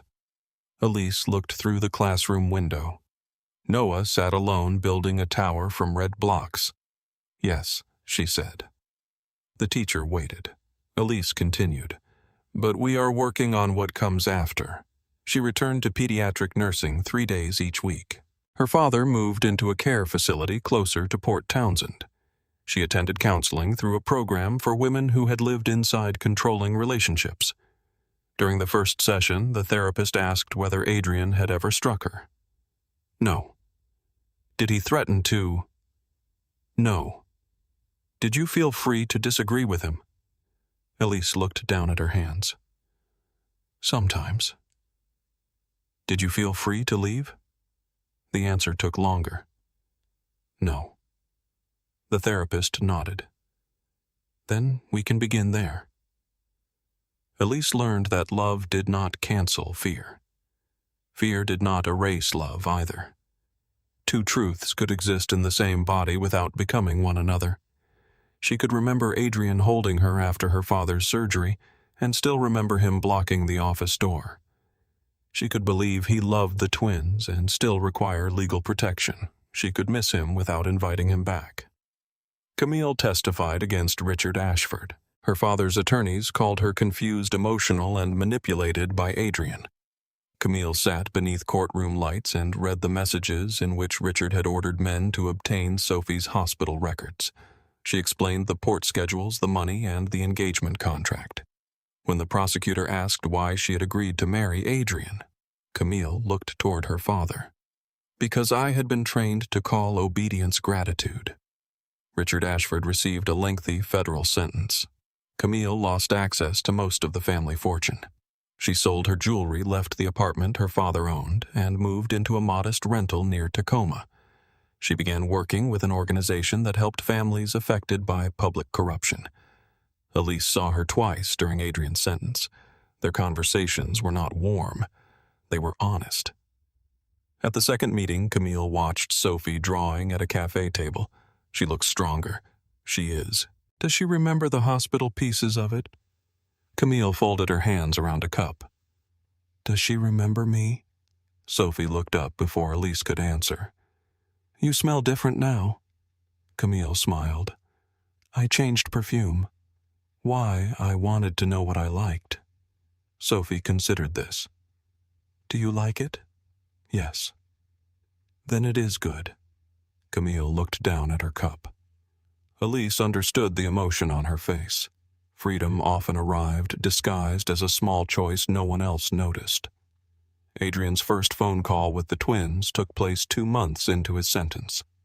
Elise remained in the room. Sophie took the phone first. Do you have a bed? Yes. Is it soft? No. Mom says sleep is important. She is right. Do you have pancakes? Sometimes. Are they burned? Adrian laughed. No. Then prison cook's better than you. Noah refused the phone. He sat on the floor with his back against the couch. Adrian heard his silence. Elise. Yes. Do not make him speak. I was not going to. I know. Noah looked toward the phone. Adrian continued. Tell him I will call again next week. He can listen if he wants. Elise repeated the message. Noah said nothing. The following week, he sat closer. On the third call, he asked one question. Do they lock your door? Yes. Can you leave? No. Noah thought about that. Mom could not leave your house. The words cut through the line. Adrian closed his eyes. No. Is that why you are there? It is one of the reasons. Noah looked at Elise. She remained still. Are you sorry? Yes. For getting caught? Adrian opened his eyes. The counselor had asked him the same question using different words. No. Then what? For believing I had the right to decide everything because I was afraid of losing people. Noah did not answer, but he stayed beside the phone until the call ended. Near the end of Adrian's sentence, Elise wrote her first letter. It contained 4 sentences. Sophie asks about you every morning after your calls. Noah listens even when he says he does not. I have read everything you sent. Do not mistake reading for forgiveness. Adrian held the paper for a long time. Then he folded it and placed it inside the notebook Daniel had given him. He did not answer immediately. When he did, he wrote only, I understand. Adrian left federal custody after 18 months. The morning of his release was cold and bright. No black cars waited beyond the gate. No security team. No lawyer carrying a new suit. A federal supervisor drove him to a bus station. Adrian wore a plain coat and carried one bag. He had enough money from legitimate assets released by the court to rent a small apartment. Nothing more. The bus traveled north through towns he had once passed without seeing. Adrian watched people enter carrying groceries, work bags, and sleeping children. No one recognized him. For the first time, anonymity did not feel like weakness. Elise did not meet him at the station. That had been agreed upon. Adrian rented an apartment 15 minutes from Port Townsend. The building stood above a repair shop near the marina. The walls were thin. The kitchen had one window. The shower needed several minutes before the water became warm. Adrian chose every object inside it himself. A bed, 2 chairs, 4 plates, children's cups in blue and yellow. He stood in the kitchen after unpacking and realized he did not know what food Noah and Sophie liked beyond pancakes. He called Elise. She answered after several rings. "I am in town." "I know. Did someone tell you your supervisor?" Adrian looked at the yellow cup. "When can I see them Saturday?" 10 in the morning. Family counselor's office." "All right. You will not come to the house, I understand. You will not wait near the school, I understand. You will not send anyone to watch them. No one works for me anymore." That was not the question. Adrian closed his eyes. "No, I will not." Saturday arrived slowly. The counselor's office contained a couch, several chairs, and a basket of toys. Adrian arrived 20 minutes early. Elise arrived exactly at 10. Sophie saw him through the glass door. She pulled free from Elise and ran inside. "Adrian." He knelt before she reached him. Sophie wrapped both arms around his neck. Adrian held her carefully. Her body felt heavier than he remembered, stronger. Noah remained beside Elise. Adrian looked at him but did not move closer. "Hello, Noah." "Hello." Sophie touched Adrian's face. "You have less hair." Elise almost laughed. Adrian looked at her. For 1 second, something familiar passed between them. Then it was gone. The counselor sat nearby. Adrian lowered Sophie to the floor. Noah studied him. "Are you still dangerous?" Elise's hand tightened around the strap of her bag. Adrian answered without looking at her. "Sometimes I still think like the man I was." That was not my question. Adrian recognized his own impatience in the boy's voice. "I am learning how not to be." Noah continued watching him. "Do you have a gun?" "No." "Do you have men?" "No." "Do people do what you say?" "Not anymore." Noah looked toward Elise. Then he walked into the room and sat beside Adrian. He did not hug him. He picked up a wooden truck and pushed it across the carpet. Adrian placed another truck beside it. They played in silence. It was enough. The supervised visits continued for 3 months. Adrian followed every rule. He arrived on time. He did not bring expensive gifts. He never asked the counselor for private access. He learned Sophie's medications. He learned Noah disliked loud restaurants. He discovered that both children hated peas and loved stories involving storms. When Elise permitted visits at her house, Adrian always knocked, even when Sophie saw him through the window and ran toward the door, even when rain soaked his coat. He waited until Elise opened it. One afternoon, Adrian arrived carrying groceries. Elise looked inside the bags. "No seafood." "Noah said fish tastes like wet paper. He said that to you last week." Elise looked toward the living room. Noah was listening. "He says many things when he thinks adults are not paying attention." Adrian began cooking pasta. The sauce burned. Sophie stood on a chair and watched smoke rise from the pan. "You are still bad at cooking, at not burning things." Adrian turned off the stove. "That is fair."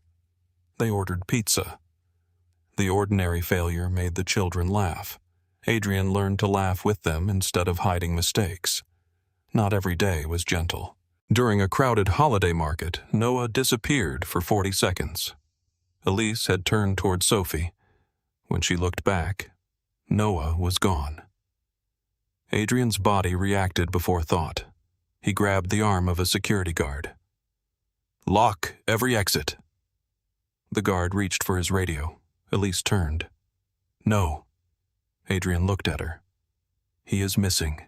You cannot trap everyone inside. It has been 30 seconds. You do not own this building." Adrian's breathing became shallow. The old fear entered his voice. He is my son. Elise stepped closer. And every child inside is someone else's. Adrian looked toward the doors. People were already becoming confused.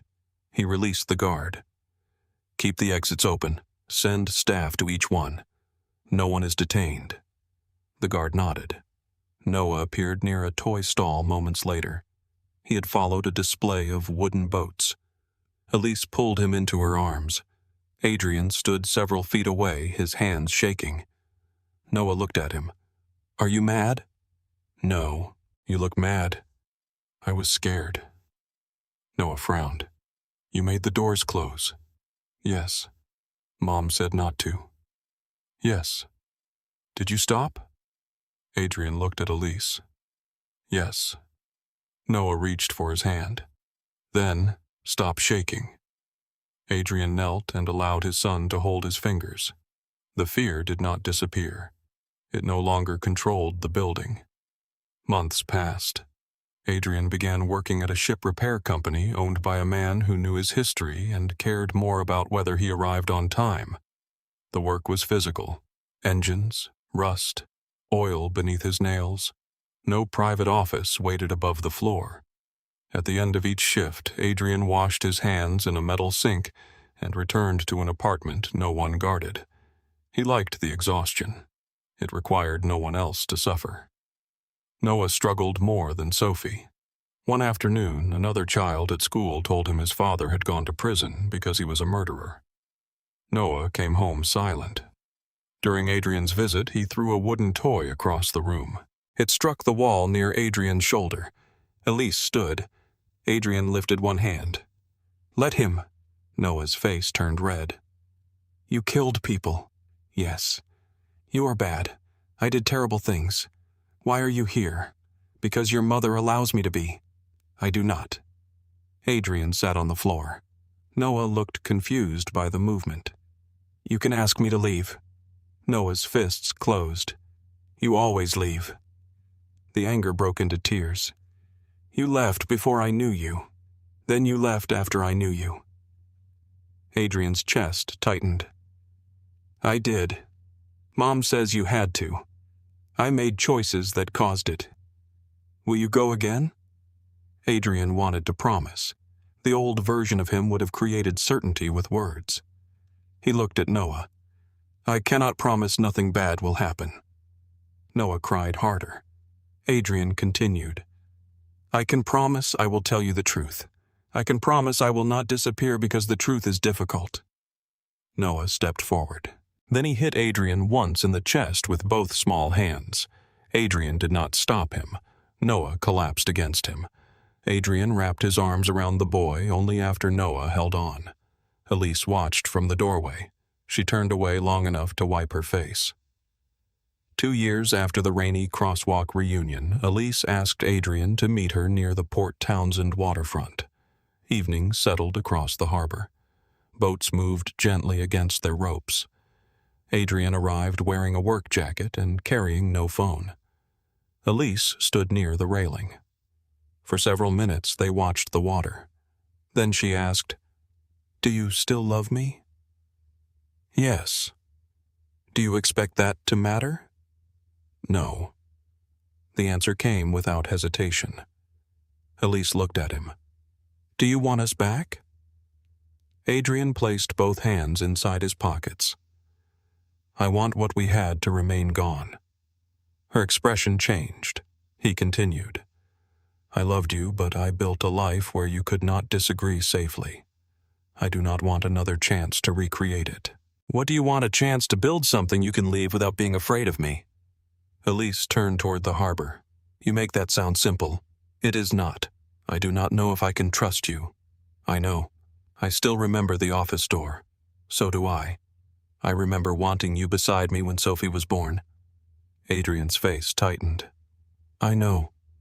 I hated you for not being there. Then I hated myself because I was the one who left.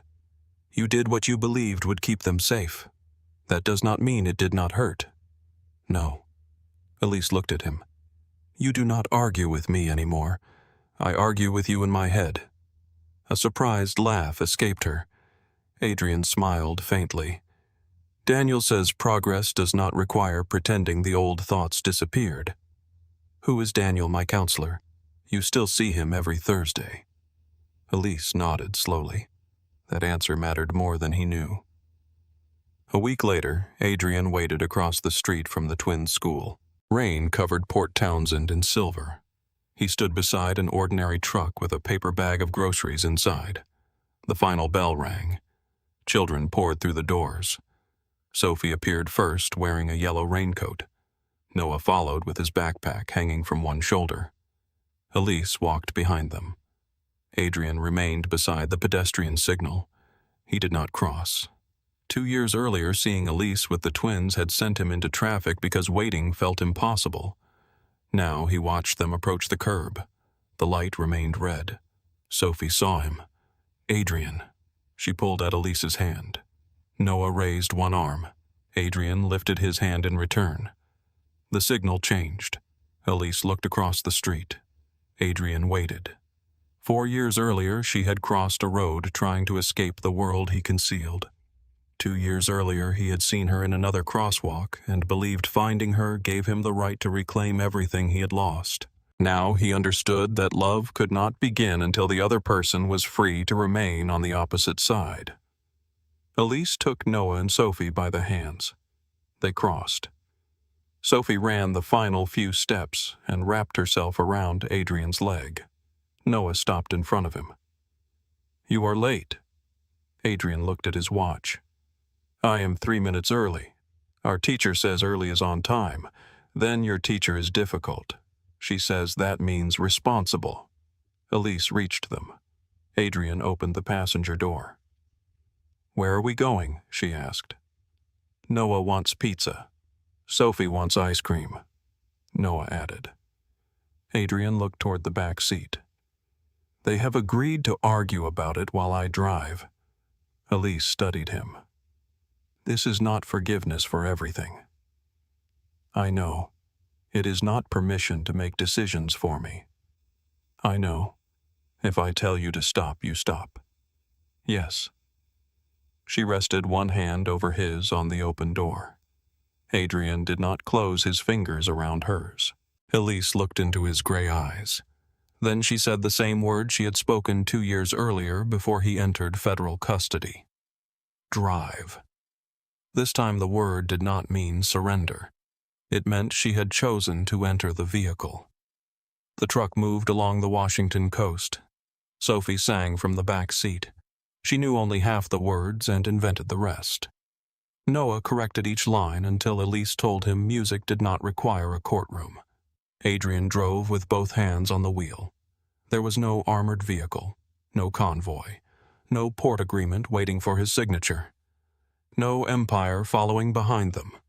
Only a wet highway, 2 children arguing about pizza, and the woman he had once loved badly enough to make her run.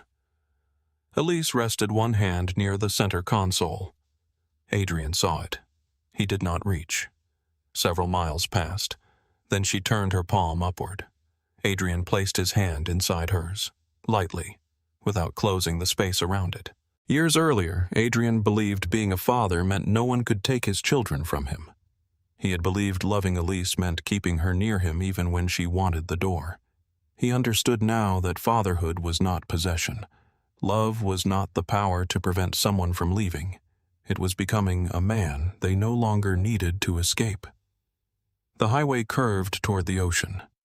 Noah asked whether they were there yet. Sophie demanded ice cream first. Elise laughed. Adrian kept driving.